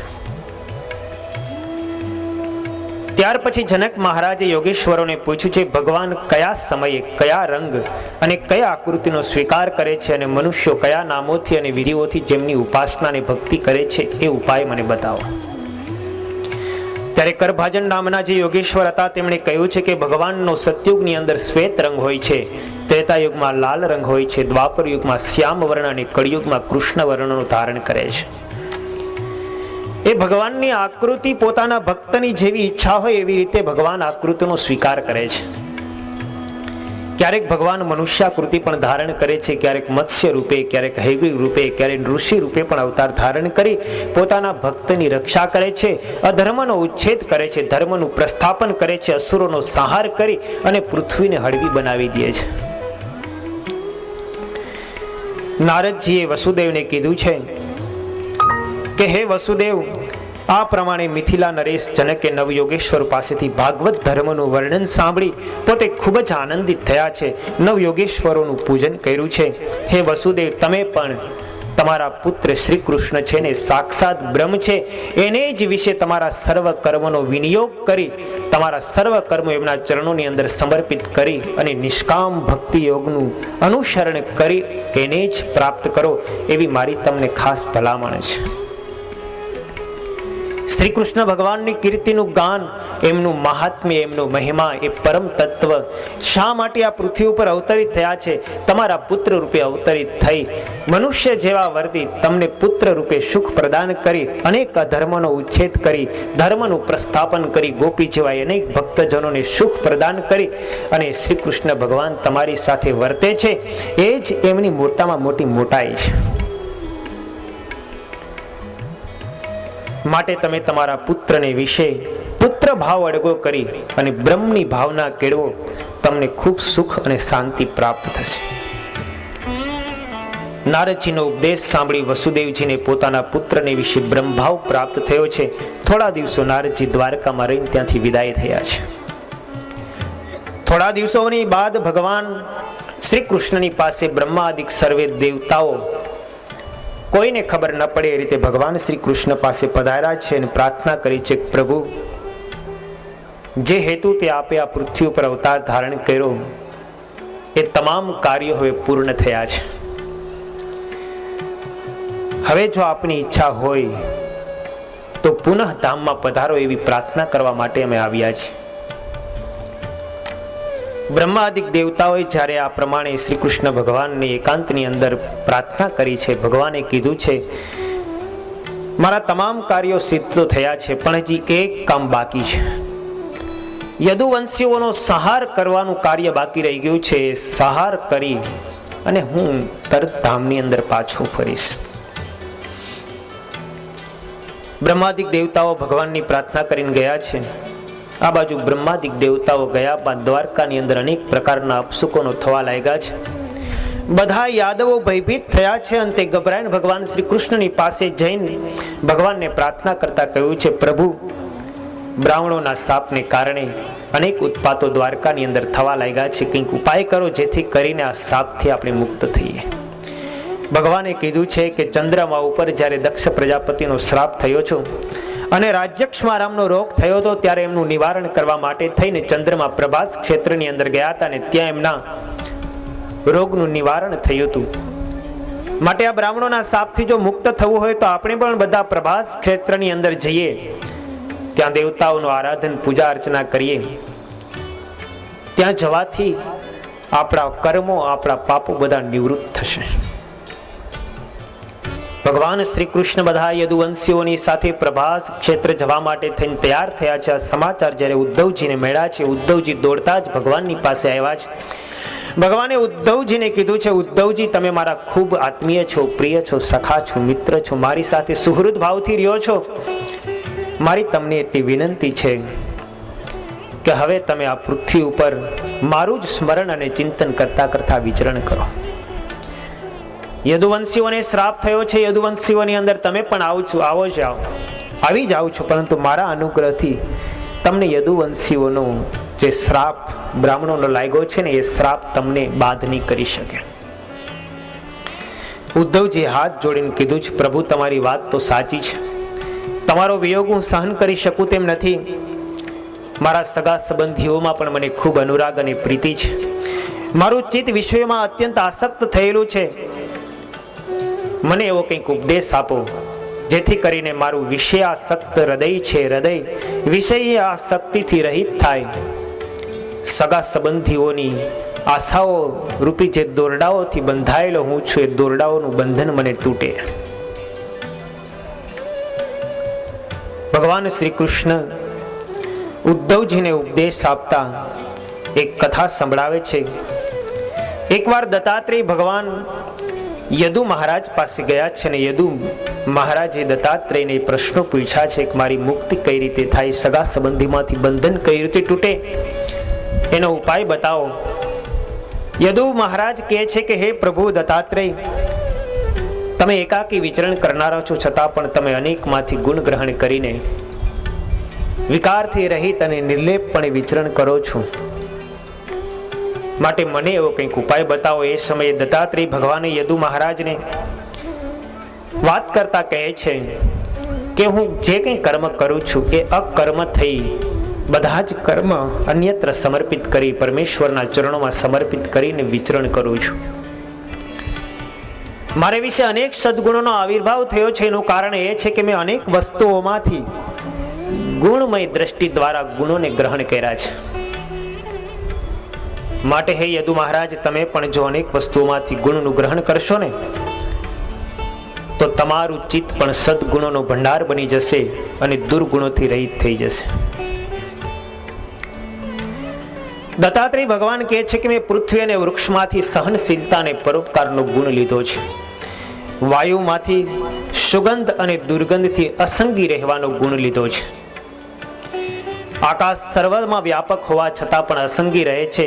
એ પૃથ્વી, જળ, તેજ અને વાયુ આ ચારેને વિશે વ્યાપીને રહેલો છે, છતાં પણ એ પૃથ્વી, જળ, તેજ અને વાયુનો સ્પર્શ આકાશને સ્પર્શી શકતો નથી, અસંગીપણે રહે છે. એમ હંમેશા આપણે પણ સગા સંબંધીઓમાંથી વિરક્ત અને અસંગીપણે રહેવું, આ અસંગીપણાનો ગુણ મેં આકાશ પાસેથી લીધો છે.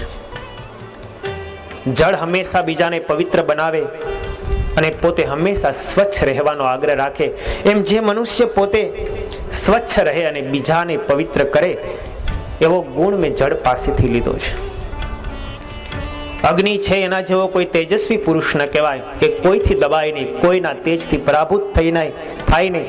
એમ આપણે પણ કોઈના તેજને જોઈને, કોઈની સંપત્તિ, કોઈનો વૈભવ, કોઈની મોટાઈ જોઈને ક્યારેય પણ એનાથી પરાભૂત થવું નહીં. આપણે આપણા આત્માને વિશે સ્થિરપણે રહેવું, આવો ગુણ મેં તેજ પાસેથી, અગ્નિ પાસેથી લીધો છે. ચંદ્રમાની કળા વધે છે અને ઘટે છે, છતાં ચંદ્રમા એવો ને એવો સ્થિર રહે છે. એમ જીવનની અંદર કદાચ ગમે તેવા સુખ દુઃખ પ્રાપ્ત થાય, હર્ષ શોક આનંદ વૈભવ દુઃખ દારિદ્ર બધું જ કદાચ પ્રાપ્ત થાય ને, તો પણ આપણે હંમેશા એવા ને એવા સ્થિર રહેવું, આવો ગુણ મેં ચંદ્રમા પાસેથી ગ્રહણ કર્યો છે. સૂર્ય છે, સમુદ્રના ખાડા જળને પ્રાપ્ત કરે છે અને એમાંથી ખારાશને દૂર કરી અને મીઠું પાણી પૃથ્વી ઉપર વરસાવે છે. એમ આ સંસારની અંદર જેટલી ખારાશ હોય એને લઈ અને આપણે મીઠા બની અને બીજા પ્રત્યે વરસવું, આવો ગુણ મેં સમુદ્ર પાસેથી લીધો છે. હે યદુ મહારાજ, એક વખત હું જંગલની અંદર જતો હતો. એક કબૂતર પોતાના બચ્ચાની સાથે ને પોતાની સ્ત્રીની સાથે બેઠું હતું. આગળના ભાગની અંદર બચ્ચાઓ ચણતા હતા. એ સમય એક પારાધી આવ્યો. પારાધીએ ઝાડ ફેલાવી, બચ્ચાઓ બધા અંદર પુરાઈ ગયા. કબૂતરી જાણતી હતી કે આ ઝાડ છે, આની પાસે જો જઈશું, પોતાના બચ્ચાને બચાવવા જઈશું તો આપણે પણ ફસાશું. છતાં પણ પુત્ર મોહને કારણે કબૂતર અને કબૂતરી પોતાના બચ્ચાને બચાવવા માટે ગઈ અને પોતે પણ ફસાણીને મરી. એમ કદાચ કોઈ માયાથી આવૃત થઈ અને માયા અને મોહની અંદર બંધનમાં આવૃત થઈ અને જો સંસારની અંદર ફસાય તો આપણે એને બચાવવા માટે થઈને ફસાવું નહીં, પણ એનાથી વિરક્ત રહીને અડગું રહેવું. આવો મેં કબૂતર અને કબૂતરી પાસેથી ગુણ લીધો. ક્યારે સ્ત્રી પુત્ર પરિવારમાં આસક્ત થઈને એનામાં પ્રેમ અને લગાવને કારણે થઈને એની પાછળ આપણે અંધારા કૂવામાં પડવું નહીં. આવી એક એક વસ્તુમાંથી ગુણ ગ્રહણ બતાવી અને ઉપદેશ આપતા દત્તાત્રેય ભગવાન કહે છે, આગળ હું એક વખત જંગલમાં જતો તો અજગર મળ્યો હતો. અજગર પોતાના નિવાસ સ્થાનમાં એમને બેઠો હતો. એમની પાસે જે કંઈ વસ્તુઓ આવે એને પોતે ખાઈને સંતોષ રહેતો હતો. એમ આપણે કદાચ એકાંતની અંદર બેસીએ અને આપણી પાસે જે કંઈ વસ્તુઓ આવે એનો સ્વીકાર કરીને આપણો નિર્વાહ કરવો જોઈએ, પરંતુ વિશેષ દ્રવ્ય સંપત્તિ વૈભવ પદાર્થો પ્રાપ્ત થાય એટલા માટે જ્યાં ત્યાં તૃષ્ણા નાખવી ન જોઈએ. આવો ગુણ મેં અજગર પાસેથી લીધો છે. સમુદ્ર છે એ હંમેશા ઉપરથી આનંદિત દેખાય છે, ઘૂઘવાટા કરતો હોય છે, એમના મોજાઓ ઉછળતા હોય છે, પણ અંદર એકદમ સ્થિર અને ગંભીર હોય છે.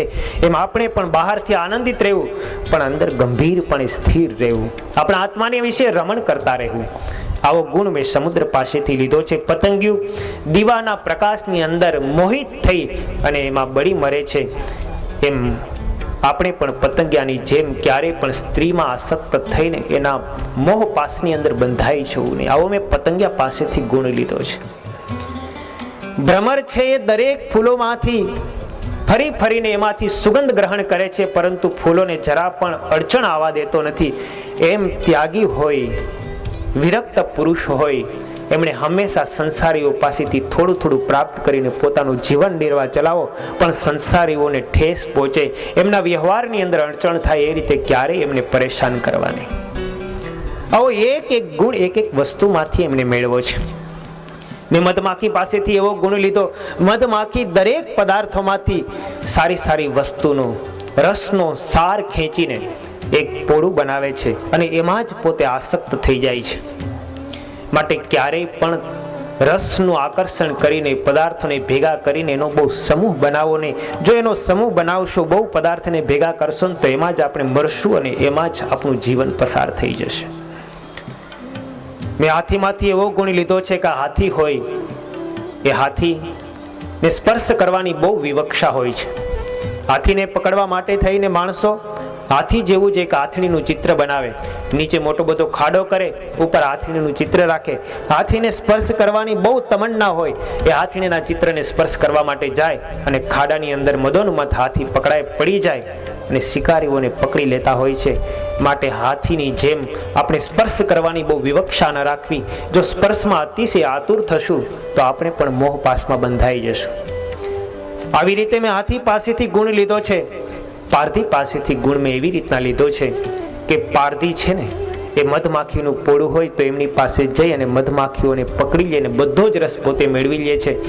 એમ જેની પાસે જ્યાં સારનો સમૂહ હોય, જેની પાસે ગુણનો ભંડાર હોય, એવા સત્પુરુષની પાસે જઈને એની પાસે જેટલા ગુણ હોય ને બધા જ ગુણ આપણે ગ્રહણ કરી લેવા.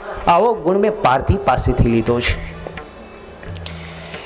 પછી મેં યદુ મહારાજને કહે છે દત્તાત્રેય ભગવાન, મેં હરણ પાસેથી એવો ગુણ લીધો કે હરણ છે ને એ શબ્દમાં બહુ આકર્ષિત થઈ જાય છે. માટે ક્યારેય પણ સુંદર શબ્દો, સુંદર મજાના ગીતોને સાંભળીને, કોઈ સ્ત્રીઓના સુંદર અવાજને સાંભળીને ક્યારેય પણ આપણા કર્ણને લાલાયિત કરવાની. જો કર્ણ એમાં અત્યંત મોહિત થઈ જશે તો સ્ત્રીના સંગમાંથી ક્યારેય પણ એ વિરક્ત નહીં રહી શકે. હરણ છે એ કર્ણ પ્રિય વાજિંત્રોને સાંભળીને પારાધીના શિકારી બની જાય છે અને પારાધીના બાહુ તીર દ્વારા એ વિંધાઈ જાય છે. માટે ક્યારેય પણ કર્ણપ્રિય શબ્દોથી આપણે આવૃત થવું નહીં. દત્તાત્રેય ભગવાન કહે છે માછલી પાસેથી મેં એવો ગુણ લીધો છે, માછલી રસમાં લોભાય, સુંદર સ્વાદિષ્ટ ભોજનમાં લજાય, લોભાય અને એ ઝાડની અંદર ફસાય છે. માટે આપણે પણ ક્યારેય સુંદર પદાર્થોમાં મોહાંધ થઈ અને કોઈની ઝાડમાં ફસાવું નહીં. મેં પિંગલા પાસેથી, વેશ્યા પાસેથી એક ગુણ લીધો છે. એક દિવસ હું માર્ગની અંદર જતો હતો. અટારીની અંદર એક વેશ્યા કામી પુરુષની પ્રતીક્ષા કરતી હતી. પુરુષ કોઈ આવ્યો નહીં, રાત્રિનો સમય થઈ ગયો. અંતે પેલી પિંગળા નામની વેશ્યા હતી, વેશ્યા નિરાશ થઈ અને પોતાના ઘરની અંદર પરેશાનીમાં ને પરેશાનીમાં આખી રાત્રિ પસાર કરી. એના ઉપરથી મેં એવો ગુણ લીધો, ક્યારેય પણ કોઈ પુરુષની આકાંક્ષા ન કરવી, જે કંઈ મળે એનાથી સંતુષ્ટ રહેવું. બહુ જો આશા રાખશો ને બીજાની, તો આશામાં જેવું દુઃખ છે ને એવું બીજે ક્યાંય દુઃખ નથી. આકાશ માર્ગે એકવાર સમડી માંસના લોચાને લઈને ઉડી રહી હતી. એની પાછળ બીજી સમડીઓએ માંસના લોચાને પ્રાપ્ત કરવા માટે થઈને પાછળ દોડતી હતી. જેણે માંસનો લોચો પકડ્યો તો એને બધી ચાંચો મારવા લાગી. જ્યારે સમડીને ખ્યાલ આવ્યો કે આ બધી સમડીઓ મને ચાંચો કેમ મારે છે, એને થયું કે મારી પાસે માંસનો લોચો છે ને એટલે મને મારે છે. એમણે માંસનો લોચો પડતો મૂક્યો. બધી સમડીઓ માંસના લોચા તરફ દોડી ગઈ. પેલી સમડી એમને એમ નિરાતે સુખપૂર્વક ઊભી રહી. એને ખ્યાલ આવ્યો દત્તાત્રેય ભગવાનને કે આ સમડીએ જો માંસનો લોચો છોડી દીધો ને તો બીજી સમડીઓના કષ્ટ ઓછા ભોગવવા પડ્યા. એમ આપણે પદાર્થોને માંસનો લોચો બહુ ભેગો ન કરવો, નહીતર છોકરાઓ આપણને ચાંચું માર્યા જ કરશે. એમ બહુ તેજોરીની અંદર મૂકી અને ચાવીઓ પાસે રાખવાનો બહુ આગ્રહ ન રાખવો. મેં બાળક પાસેથી એવો ગુણ લીધો કે માન અપમાનથી રહિત બાળક હોય છે. એનું કોઈ અપમાન કરે, માન કરે, એમ સાધુ સંન્યાસી વિરક્ત પુરુષ હોય એને માન અપમાનમાં ક્યારેય પણ લેવાવું નહીં. મેં કુમારિકા પાસેથી એ લીધો કે કુમારિકા ને જોવા માટે થઈને એક પુરુષ આવ્યો. સાથે એમાં માતા પિતા પણ હતા. પણ ઘરની અંદર જ્યારે પૂછવામાં આવ્યું કે એ પુરુષને જમાડવા માટે થઈને તો કંઈ છે નહીં, એટલે પેલી કુમારિકા હતી ને ખૂબ ચતુર હતી કે ચાલો મારી પાસે થોડીક ડાંગર પડી છે, ડાંગરને ખાંડું અને ડાંગરને ખાંડી અને પછી રસોઈ બનાવીને મેં જમાડું. પણ ડાંગરને ખાંડવા માટે જો જાય અને ખાંડણિયાની અંદર સાંભેલું લઈને ખાંડે, પોતે હાથમાં બંગડીઓ પહેરી હતી. એ બંગડીઓનો જો અવાજ થશે તો જોવા આવેલા પુરુષોને ખ્યાલ આવી જશે કે ઘરની અંદર કાંઈ છે નહીં ને અત્યારે ખાંડણિયામાં ખાંડે છે ને ક્યારે રસોઈ કરશે. એટલે પેલી કન્યાએ પોતાના હાથમાંથી બંગડીઓ હતી ને બંગડીઓ બધી કાઢી નાખી અને પછી ખાંડવા લાગી, જેથી કરીને અવાજ આવ્યો નહીં. દત્તાત્રેય ભગવાન આ દ્રશ્યને જોઈ ગયા. એણે મનની અંદર નક્કી કરી લીધું, આના હાથમાં જો બંગડીઓ હતી ત્યાં સુધી અવાજ આવતો તો એક પછી એક બંગડીઓ કાઢી નાખીને તો અવાજ આવતો બંધ થઈ ગયો. એમ જીવનની અંદર અનેક પ્રકારના પદાર્થો આપણા ચિત્તની અંદર ભરેલા છે. એક પછી એક પદાર્થોને જો આપણે કાઢી નાખશું ને તો આપણું ચિત્ત શુદ્ધ થઈ જશે. અને આપણું ચિત્ત શુદ્ધ થઈ શકે ને તો કોઈ માયાનો પાશ આપણને લેપી નહીં શકે. આવી રીતે મેં કુમારિકા પાસેથી ગુણ લીધો છે, બાણ ઘડનારા પાસેથી, સર્પ પાસેથી, કરોડિયા પાસેથી, કીડા પાસેથી. આવી રીતે એક એક ગુણ જેને જેને વિશે હતો ને એવી રીતે 24 પદાર્થોમાંથી દત્તાત્રેય ભગવાને ગુણ લીધો છે. અને દત્તાત્રેય ભગવાન કહે છે કે આવી રીતે મેં બધામાંથી ગુણ લઈને મારા આત્માને મેં શુદ્ધ કર્યો છે. હે યદુ મહારાજ, તું પણ તારી સ્ત્રી પુત્ર પરિવારમાંથી આજ્ઞા પ્રમાણે તમે બદ્રિકાશ્રમમાં જાઓ. ઉદ્ધવજી કહે છે કે હે અચ્યુત, તમારી વાત તો સાચી છે, પરંતુ હું તમારો વિયોગ કોઈ રીતે સહન નહીં કરી શકું. પ્રભુએ એમને પોતાની પાદુકા આપી છે. પાદુકા આપીને કીધું છે કે તમે આ પાદુકાનું સ્મરણ કરજો, પાસે રાખજો. આ પાદુકાનો સ્પર્શ કરવાથી તમારી તમામ ઇન્દ્રિયોની વૃત્તિઓ એ વિષયાસક્ત છે એ બધી વિશેષથી વિરક્ત થશે અને મારે વિશે ખૂબ પ્રીતિ થશે. મારા સિવાય તમને ક્યાંય પણ અનુરાગ નહીં થાય. ઉદ્ધવજીને ભગવાને પોતાની પાદુકા આપી છે અને ઉદ્ધવજી ભગવાન શ્રી કૃષ્ણના આદેશથી પૃથ્વી ઉપર વિચરણ કરવા લાગ્યા છે. સુખદેવજી મહારાજ ત્યાર પછી યદુવંશીઓનો સંહારની કથા કહેતા કહે છે કે ઉદ્ધવજી ગયા પછી બધા જ યદુવંશીઓને લઈ અને ભગવાન શ્રી કૃષ્ણ અને બલરામજી પ્રભાસ ક્ષેત્રની અંદર આવ્યા છે. ભગવાન શ્રી કૃષ્ણએ કીધું છે જે સ્ત્રીઓ છે, બાળકો છે અને વૃદ્ધો છે એ બધા જ શંખોદ્વાર ક્ષેત્રની અંદર ચાલ્યા જાઓ અને જેટલા યુવાન છે બધા જ અમારી સાથે પ્રભાસ ક્ષેત્રની અંદર આવો. ભગવાન સમજે છે કે મારા ગયા પછી દ્વારકા પણ સમુદ્રની અંદર બુડી જવાની છે. દ્વારકાની અંદર હવે કોઈને રહેવા દેવા નથી. બધા જ યદુવંશીઓને લઈને ભગવાન શ્રી કૃષ્ણ અને બલરામજી પ્રભાસ ક્ષેત્રની અંદર આવ્યા છે. અહીં અનેક શ્રાદ્ધ કર્મ, ભક્તિ કર્મ અને શાંતિપાઠ દ્વારા ભગવાનનું અર્ચન પૂજન કર્યું છે. બલરામજી અને ભગવાન શ્રી કૃષ્ણએ એમને શાંત પાડવાની ઘણી કોશિશ કરી, ખૂબ સમજાવ્યા છતાં યદુવંશીઓ સમજી શક્યા નહીં. એકબીજાની પાસે જેટલા હથિયારો હતા એ હથિયારો ઉપાડીને એકબીજાને મારવા લાગ્યા. બધાના હથિયારો ખતમ થયા એટલે સમુદ્રના કિનારે જે મુશળનો ભૂકો કરીને સમુદ્રની અંદર નાખવામાં આવેલો હતો એ સમુદ્રના કિનારા ઉપર એરક નામનું ઘાસ અત્યંત તીક્ષ્ણ ધારવાળું ઉગી નીકળેલું હતું. એ એરક નામના ઘાસને ઉપાડીને યદુવંશીઓ એકબીજાને મારવા લાગ્યા. ભગવાન શ્રી કૃષ્ણને અને બલરામજીને પણ ક્રોધ ચડ્યો, આ કોઈ અમારું માનતા નથી. પછી તો ભગવાન શ્રી કૃષ્ણ અને બલરામજી પણ બધા યદુવંશીઓનો સંહાર કરવા લાગ્યા છે. થોડી જ ક્ષણોની અંદર ભગવાન શ્રી કૃષ્ણએ સુદર્શન ચક્ર ચલાવીને બધા જ યદુવંશીઓનો સંહાર કર્યો. બલરામજી ખૂબ ચિંતિત થયા છે. યદુવંશીઓનો સંહાર થયો. અંતે બલરામજી પરમાત્માનું ચિંતન કરતા કરતા પોતાના પ્રાણ પણ ત્યાગ્યા છે. ભગવાન શ્રી કૃષ્ણએ મનમાં વિચાર કર્યો, હવે કોઈ રહ્યું નથી. આ પ્રભાસ ક્ષેત્રની અંદર એકાકી હું એકલો જ છું. ભગવાન શ્રી કૃષ્ણએ પણ હવે પોતાના પ્રાણ છોડવા માટે નિર્ધાર કર્યો છે. બાજુમાં એક પીપળાનું વૃક્ષ હતું. એ પીપળાના વૃક્ષની અંદર ભગવાન પોતાના ડાબા પગ ઉપર જમણા ચરણને રાખીને સૂતા છે. એ જ સમયે શિકાર કરવા માટે થઈને એક પારાથી આવ્યો છે. દૂરથી જોયું ભગવાનના ચરણ કમળ એટલા બધા રક્ત વર્ણના હતા. પારાથીને એમ લાગ્યું કે મૃગનું મોઢું દેખાય છે. પારાથી બાણ છોડ્યું અને ભગવાન શ્રી કૃષ્ણનું ચરણ કમળ વિંધાઈ ગયું. ભગવાન શ્રી કૃષ્ણએ બાણને રોકવા માટે થઈને પોતાનો હાથ આડો રાખ્યો. હાથને વિંધી અને ભગવાનનું હૃદય કમળ વિંધાઈ ગયું છે. પારાથી દોડીને આવ્યો કે મેં મૃગને મારી નાખ્યું, મારા શિકારને પકડી લાવ. જ્યાં આવીને જુએ તો ભગવાન શ્રી કૃષ્ણના શરીરની અંદર વક્ષસ્થળમાં બાણ લાગેલું હોય છે. પારાથીએ માફી માગી છે. પારાથીએ કીધું, પ્રભુ મારી ભૂલ થઈ ગઈ. ભગવાન કહે છે કે મારી ઈચ્છાથી તે બાણ છોડ્યું છે, આમાં તારી કાંઈ ભૂલ થઈ નથી. ગયા જન્મની અંદર મેં વૃક્ષની પાછળ છુપાઈને તને માર્યું હતું. ગયા જન્મની અંદર તું વાલી હતો, આજ પારધીના રૂપમાં આવ્યો છું. તે મારો બદલો વાળ્યો છે.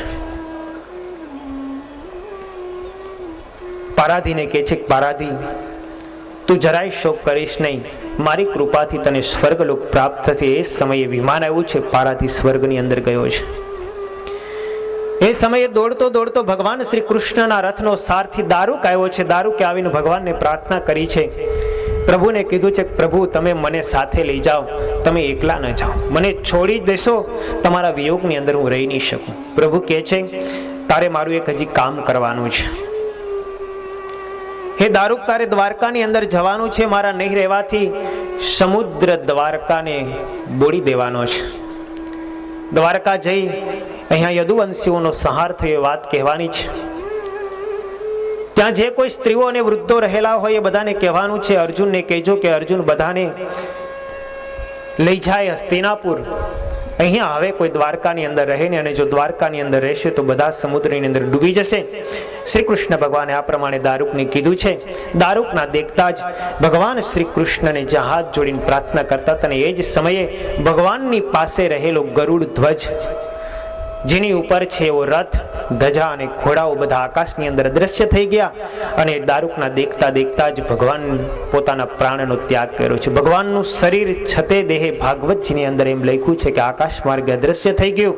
એ ભગવાનની પાછળ પાછળ ભૂમિ પરથી સત્ય, ધર્મ, ધૈર્ય, નીતિ, કીર્તિ, શ્રીદેવી બધા જ ચાલ્યા ગયા છે. દારૂક અત્યંત શોકાતુર થયો છે.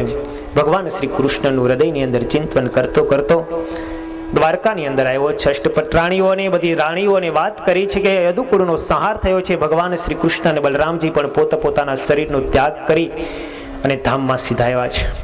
અષ્ટપટ રાણીઓએ ભગવાન શ્રી કૃષ્ણનું સ્મરણ કરતા કરતા હૃદયની અંદર અગ્નિ પ્રગટ કર્યો છે અને પોતાના શરીરનો ત્યાગ કર્યો છે. બીજી રાણીઓએ પણ ચિત્તા સળગાવી અને એની અંદર પોતાના શરીરને હોમી દીધું છે. અન્ય જે સ્ત્રીઓ અને વ્રત પુરુષો રહ્યા હતા, શ્રી કૃષ્ણ ભગવાનના આદેશથી અર્જુન તેમને લઈને જતો તો માર્ગની અંદર કાબાઓએ એમને લૂંટી લીધો. થોડીક સ્ત્રીઓને કાબાઓ લઈ ગયા. બીજી જેટલી સ્ત્રીઓ અને થોડાક વ્રત પુરુષો રહેતા હતા એ બધાને અર્જુન હસ્તિનાપુર લાવ્યો છે. આ બાજુ હસ્તિનાપુરની અંદર યુધિષ્ઠિર મહારાજને અનેક પ્રકારના સંકટો, અનેક પ્રકારના સંશયો અને અનેક પ્રકારના અપસુકોનો થવા લાગ્યા છે. એ જ સમયે અર્જુન આવે છે. અર્જુને બનેલી બધી જ ઘટનાઓ કીધી છે. યુધિષ્ઠિર મહારાજે વિચાર કર્યો છે કે હવે આ પૃથ્વી ઉપર રહેવું એ યોગ્ય નથી. અંતે પરીક્ષિત મહારાજ તમને ગાદી ઉપર વિરાજિત, ગાદી ઉપર આરૂઢ કરીને અને યુધિષ્ઠિર મહારાજ, અર્જુન, 5 પાંડવો, દ્રૌપદી આદિ બધા હિમાલયની અંદર યાત્રા કરવા માટે નીકળી ગયા. ત્યાર પછી સુખદેવજી મહારાજ પરીક્ષિતને કહે છે, પરીક્ષિત, ઇત્થમ હરેર ભગવતો રુચિરા વર્ણવીર્યાણ બાલચરિતાની ચ સંયતાની અન્યત્ર ચેહત શૃણાની ગુણવન મનુષ્ય ભક્તિમ પરામ પરમહંસ ગતો લભેત. હે પરીક્ષિત, આ શ્રીમદ ભાગવતજીમાં અને અન્ય પુરાણોમાં ગાયેલી કલ્યાણકારી અને મનોહર એવા શ્રી કૃષ્ણ ભગવાન પ્રભુની જે બાળ લીલાઓ છે અને દિવ્ય લીલાઓ છે, તેમજ અવતારોની જે લીલાઓ છે, બધી સંકીર્તન કરવા યોગ્ય છે. પરમહંસો અને મુનિઓ જે આ લીલાઓનું ગાન કરે છે, પરમાત્માની ભક્તિને પ્રાપ્ત કરી અને શ્રી કૃષ્ણ ભગવાનને પ્રાપ્ત કરે છે. આટલી વાત કરી અને સુખદેવજી મહારાજે એકાદશ સ્કંદને પૂર્ણ કર્યો છે. દ્વાદશ સ્કંદ એ આશ્રય લીલા છે. આ દ્વાદશ સ્કંદ એ ભગવાનની ડાબા હાથની હથેળી છે. પરીક્ષિતે પ્રભુના સ્વધામ ગમનની કથા સંભળાવી છે. આ સ્વધામ કથાને સાંભળીને આંખની અંદર અશ્રુ આવ્યા છે. સુખદેવજી મહારાજને કહે છે કે પ્રભુ શ્રી કૃષ્ણ ભગવાન સ્વધામ ગયા પછી કોણે પૃથ્વીનું શાસન કર્યું, આ પૃથ્વીને કોણે ભોગવી, અને હવે કોનું રાજ્ય ભવિષ્યની અંદર થશે, કથા મને સંભળાવો. આરંભની અંદર સુખદેવજી મહારાજે જે રાજાઓ થયા હતા તેની વાત કરી. જરાસંઘના પુત્ર સહદેવથી માંડીને અનેક રાજાઓનું વર્ણન કરી બતાવ્યું છે. કલિયુગી રાજાઓનું વર્ણન કર્યું છે. ભવિષ્યની અંદર કલિયુગમાં જે રાજાઓ થશે, કયા કયા વર્ષ સુધી, કયા કયા ક્ષેત્રની અંદર અને કોણ કોણ રાજાઓ થશે, બધાનું વિસ્તારપૂર્વક વર્ણન કરી બતાવ્યું છે. અંતે કળિયુગનું વર્ણન કરતા સુખદેવજી મહારાજ કહે છે, તતશ્ચાહનું દિનમ ધર્મ સત્યમ શૌચમ ક્ષમાદયા કાલે ન બલિના રાજન નક્ષત્ય આયુર્બલમ સ્મૃતિ. હે રાજન, સમય બળવાન છે. જેમ જેમ ઘોર કળિયુગ આવશે તેમ તેમ ઉત્તરોત્તર ધર્મ, સત્ય, પવિત્રતા, ક્ષમા, દયા, આયુ, બળ અને સ્મરણ શક્તિ એ બધું જ ઘટતું જશે. વિત્તમેવ કલો નૃણામ જન્માચાર ગુણોદય ધર્મ ન્યાય વ્યવસ્થાયામ કારણમ બલમેવહિ. સુખદેવજી મહારાજ કલયુગનું વર્ણન કરતા કહે છે કે આ કળિયુગની અંદર જેની પાસે ધન વધારે હશે તેને જ લોકો કુળવાન માનશે. જેની પાસે સંપત્તિ વધારે હશે એને જ લોકો સદાચારી પુરુષ અને સદગુણી પુરુષ માનશે. સદાચારી હશે એને કોઈ સદાચારી નહીં માને. ગરીબ કદાચ સર્વગુણે કરીને સંપન્ન હશે તો કોઈ ગરીબનું માનશે નહીં, પણ જેની પાસે સંપત્તિ વધારે હશે ને એને જ લોકો કુળાવાન અને ગુણવાન માનશે. આવું જ્યારે થાય ત્યારે સમજે કે કળિયુગ યથાર્થ રીતે પૃથ્વી ઉપર પ્રવર્તી ચૂક્યો છે. જેના હાથમાં શક્તિ હશે એ જ સાચો ધર્મજ્ઞ ગણાશે. જેની પાસે સંપત્તિ અને શક્તિ હશે પોતાની ઈચ્છા પ્રમાણે ન્યાય પ્રવર્તાવશે અને ન્યાયાલયની અંદર ન્યાય પણ સંપત્તિવાનને જ મળશે. દાંપત્ય અભિરુચિ હેતુર્માયેવ વ્યવહારિકે સ્ત્રીત્વે પુંસ્ત્વે ચહિ રતિર વિપ્રત્વે સૂત્રમેવહિ. સ્ત્રી અને પુરુષોના વિવાહો કુલ મર્યાદા વય પ્રમાણે નહીં થાય, પરંતુ યુવાન અને યુવતીની બંનેની પરસ્પર ઈચ્છા પ્રમાણે થશે. એ સ્ત્રી અને પુરુષની ઈચ્છા હશે બંનેને પરણવાની તો પોતાના પિતાઓનું, વૃદ્ધોનું કે માતાઓનું કંઈ પણ ચાલશે નહીં. સ્ત્રી અને પુરુષ પોતપોતાની પસંદગી પ્રમાણે લગ્ન વ્યવહાર બાંધશે. જેની પાસે નિપુણતા હશે એ જ સાચો ઈમાનદાર મનુષ્ય કહેવાશે. જે છળ કપટ કરવાની અંદર અત્યંત કુશળ હશે એ જ સાચો ધર્મજ્ઞવાન પુરુષ કહેવાશે. બ્રાહ્મણોની ઓળખ કેવળ જનોઈથી રહેશે, પરંતુ એમના ધર્મ ગુણથી નહીં રહે.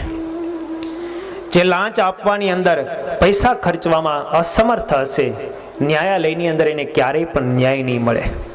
જે બોલવામાં જેટલો ચતુર હશે એ જ મોટો પંડિત કહેવાશે. લગ્ન માટે એકબીજાની સ્વીકૃતિ એ જ પર્યાપ્ત રહેશે. પુરુષ અને સ્ત્રી બંનેની ઈચ્છા હશે, પછી બીજા કોઈની પણ ઈચ્છા ન હોય તો પણ ચાલશે. અત્યારે કોર્ટની અંદર લગ્નનું જે પ્રથા ચાલે છે ને આ વ્યાસજીએ કીધેલા પ્રમાણે છે. સ્ત્રી અને પુરુષ બંને જણા નક્કી કરી જાય કોર્ટમાં લગ્ન કરી આવે એટલે પછી મા બાપના હાથ ઊંચા જ કરી દેવાના.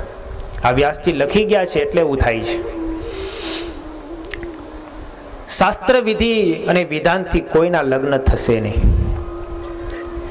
દુરે વાર્યયનમ તીર્થમ લાવણ્યમ કેશધારણમ ઉદરમ ભરતાઃ સ્વાર્થ સત્યત્વે ધાર્ષ્ટ્યમેવહિ. લોકો દૂરના તળાવને તીર્થ માનશે. પોતાના નજીકના ગામની અંદર ગંગા, સરસ્વતી, યમુના આદિક નદીઓ વહેતી હશે તો કોઈ એને તીર્થ માનશે નહીં, પણ દૂર જ્યાં નાનું એવું તળાવ હશે ને તો પણ એને તીર્થ માનીને ત્યાં પૂજા કરવાની, યાત્રા કરવા માટે જશે. ઘરની અંદર માતા પિતા ભૂખે મરતા હતા તો એની સામે કોઈ નજર નહીં રાખે અને બીજાના માતા પિતાઓને વૃદ્ધાશ્રમની અંદર કરોડો ને લાખો રૂપિયાનું દાન કરવા માટે જશે. આવું કળિયુગની અંદર લખી ગયા છે. આવું બધું થવાનું છે. હજી તો મધ્યાહન કળિયુગ આવશે એમ બધું વ્યાસજીનું સાચું પડવાનું જ છે. માથા ઉપર મોટા મોટા વાળ રાખવા એક શારીરિક સુંદરતા ગણાશે. જીવનનો શ્રેષ્ઠ પુરુષાર્થ કયો તો કે પોતાનું પેટ ભરવું. તે જે પોતાનું પેટ ભરે એ જ મોટો પુરુષાર્થી કહેવાશે. બીજાના પેટ ભરે એ માણસ ઉદ્ધત કહેવામાં આવશે. જે માણસ જેટલી ઉદ્ધતાઈથી વાત કરશે એ માણસ જેટલો ગુણિયલ ગણાશે. એને જ લોકો સાચો માનશે. અનાવૃષ્ટ્યા વિનક્ષંતિ દુર્ભિક્ષર કરપીડિતા શીતવાતા તપ પ્રાવૃત્ત હિમેર અન્યોન્યતઃ પ્રજા. ક્યારેક અત્યંત અનાવૃષ્ટિ થશે, ક્યારેક ઉપરાઉપરી સરકારી લોકો કર બહુ નાખશે, ક્યારેક ઠંડીનો ભારે પ્રકોપ થશે, ક્યારેક હિમવર્ષા થશે, ક્યારેક ભયંકર વંટોળિયા આવશે, ક્યારેક કાળઝાળ ગરમી પડશે, ક્યારેક નદીઓમાં ભયંકર પૂરો આવશે. ઋતુઓ પ્રમાણે કોઈ કાર્ય નહીં ચાલે. શિયાળામાં ચોમાસું, ચોમાસામાં શિયાળું, ઉનાળામાં ચોમાસું, આવું પણ થશે. કુદરતી આપત્તિઓ અત્યંત આવશે. પરસ્પર સંઘર્ષોથી પ્રજા અત્યંત દુઃખી થઈ જશે અને અંતે નષ્ટપ્રાય થશે. ક્ષુત ઋષિભ્યામ વ્યાધિભિશ્ચૈવ સંતપ્સ્યેત ચિંતયા ત્રિંશદ્વિંશ વર્ષાણી પરમાયુઃ કલો નૃણામ. લોકો ભૂખ અને તરસ તથા અનેક પ્રકારની ચિંતાઓથી હંમેશાને માટે ઘેરાયેલા રહેશે. માણસો વારંવાર બીમાર પડશે અને બીમારીઓથી માણસ ક્યારેય પણ મુક્ત નહીં થઈ શકે. કળિયુગમાં મનુષ્યની આયુષ્ય વધારામાં વધારે 20 કે 30 વર્ષની રહેશે. અત્યારે 100 વર્ષમાંથી ઘટાડો આવીને 80-70 સુધી પહોંચી ગઈ છે. મધ્યાહન કાળનો જ્યારે કળિયુગ આવશે ને ત્યારે 20 કે 30 વર્ષની આયુષ્ય લખેલી છે વ્યાસજી. ગાયો બધી બકરીઓ જેવી થઈ જશે, નાની નાની દેખાશે. બકરીઓ જેટલું દૂધ આપે એટલી ગાયો દૂધ આપતી થશે.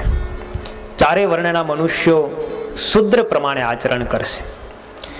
જેની સાથે લગ્ન વિષયક સંબંધો બાંધવામાં આવશે એ જ સાચો સંબંધી કહેવાશે. શાળાની સમાન બીજો કોઈ સંબંધી કહેવાય નહીં. ડાંગર અને ઘઉં વગેરે અનાજના છોડ પણ એકદમ નાના નાના થઈ જશે. વાદળામાં આકાશની અંદર વાદળાઓની ઘટા તો ખૂબ થશે, વીજળીના ચમકારા પણ બહુ થશે, પણ વરસાદ એટલો વરસશે નહીં. વધારે તો શું કહું, કળિયુગનો અંત થતા થતા મનુષ્યનો સ્વભાવ તો સુખદેવજી મહારાજ કહે છે કે ગધેડા જેવો થઈ જશે. એ કેવળ ભારને વહન કરનારો રહેશે. જ્યારે આવી સ્થિતિ સર્જાશે ત્યારે અધર્મનો વિનાશ કરવા માટે થઈ અને ધર્મનું સ્થાપન કરવા માટે થઈને સુખદેવજી મહારાજ કહે છે, સંભલ ગ્રામ મુખ્યસ્ય બ્રાહ્મણસ્ય મહાત્મનઃ ભવને વિષ્ણુ યશસઃ કલ્કિ પ્રાદુર્ભવિષ્યતિ. આવો જ્યારે સમય નજીક આવશે ને એ સમયે સંભલ નામના ગામમાં વિષ્ણુયશ નામના એક શ્રેષ્ઠ બ્રાહ્મણ થશે અને તેમનું હૃદય અત્યંત ઉદાર અને ભગવાનની ભક્તિથી પૂર્ણ હશે. તેમના ઘરે કલ્કી નામનો અવતાર થશે અને દેવદત્ત નામના અશ્વને લઈ શીઘ્રગામી ઘોડાઓ ઉપર બેસી અને એ કલ્કી અવતાર પૃથ્વીને વિશે વિચરણ કરી અને દુષ્ટોનો સંહાર કરશે. આવી રીતે કલ્કી ભગવાનનો અવતાર ભવિષ્યની અંદર થશે. તેનું ભાવિ કથન પણ અહીંયા વ્યાસ મહારાજે દ્વાદશ સ્કંધની અંદર કર્યું છે. સુખદેવજી મહારાજ પરીક્ષિતને કહે છે કે આ કલિયુગની અંદર મુક્તિ કેવળ નામ સંકીર્તનથી થશે. કલેર દોષ નિધે રાજન નસ્તિ અનેકો મહાન ગુણ કીર્તનાદેવ કૃષ્ણસ્ય મુક્ત સંગહ પરમ રજિત. હે પરીક્ષિત, આમ તો આ કળિયુગ એક દોષનો ભંડાર છે, પરંતુ એમાં મોટામાં મોટો જો કોઈ એક ગુણ હોય તો એ છે કે શ્રી કૃષ્ણ ભગવાનનું કેવળ નામ સંકીર્તન કરવાથી જ મનુષ્ય મુક્તિને પ્રાપ્ત થઈ જશે. એને જપ તપ વ્રત દાન પૂજા આદિ કરવાની કોઈ જરૂર નથી. જે કેવળ ભગવાનનું નામ સ્મરણ કરશે ને એ નામ સ્મરણ કરવા માત્રથી જ જીવાત્માની મુક્તિ થશે. માટે આપણા નંદ સંતો કહી ગયા, હાલતા ચાલતા ખાતા પીતા સર્વ ક્રિયાને વિશે ભગવાનનું સ્મરણ કરવું, એમનો નામ જાપ કરવો. કૃતે યધ્યાયતો વિષ્ણુ ત્રેતાયામ યજતો મુખે હિ દ્વાપરે પરિચર્યાયામ કલો તદહરિ કીર્તનાથ. સતયુગની અંદર ભગવાનનું ધ્યાન કરવાથી જીવાત્માની મુક્તિ થતી હતી. ત્રેતાયુગની અંદર મોટા મોટા યજ્ઞો કરવાથી જીવાત્માની મુક્તિ થતી હતી. દ્વાપર યુગની અંદર વિધિપૂર્વક ભગવાનની સેવા પૂજા અર્ચના કરવાથી જીવાત્માની મુક્તિ થતી હતી. પરંતુ કળિયુગની અંદર માત્ર ભગવાનનું નામ સંકીર્તન કરવાથી જ જીવાત્માની મુક્તિ થાય છે.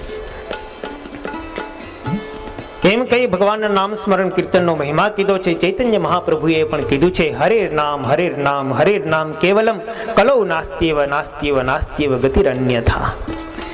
કળિયુગની અંદર ભગવાનનું નામ સ્મરણ કરવાથી જ ગતિ છે, બાકી અન્ય કોઈ ઉપાય કરવાથી ગતિ થતી નથી. સુખદેવજી મહારાજે અંતની અંદર પરીક્ષિતને ઉપદેશ આપતા કીધું છે કે પરીક્ષિત, ત્વમ તુ રાજન મરિષ્યતિ પશુર બુદ્ધિ મીમામ જહી ન જાતઃ પ્રાગ ભૂતો અદ્યમ દેવવત્વમ નક્ષત્સી. હે પરીક્ષિત, હવે તમે પશુ જેવી બુદ્ધિ છે ને એ બુદ્ધિને તમે છોડી દો. મારું મૃત્યુ થશે, તક્ષકનાક આવશે, મને દંડશે અને હું મરી જઈશ. આવી જે તમને મનની અંદર ભ્રમણાઓ છે ને ભ્રમણાઓને તમે છોડી દો.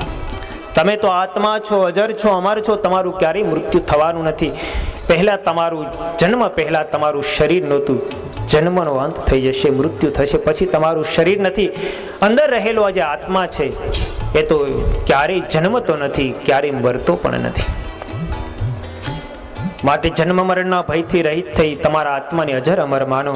ન જાય તે મૃત એવા કદાચિત નાયમ ભૂત્વા ભવિતા વા ન ભૂય અજો નિત્ય શાશ્વતયમ પુરાણે ન હન્યતે હન્યમાને શરીરે.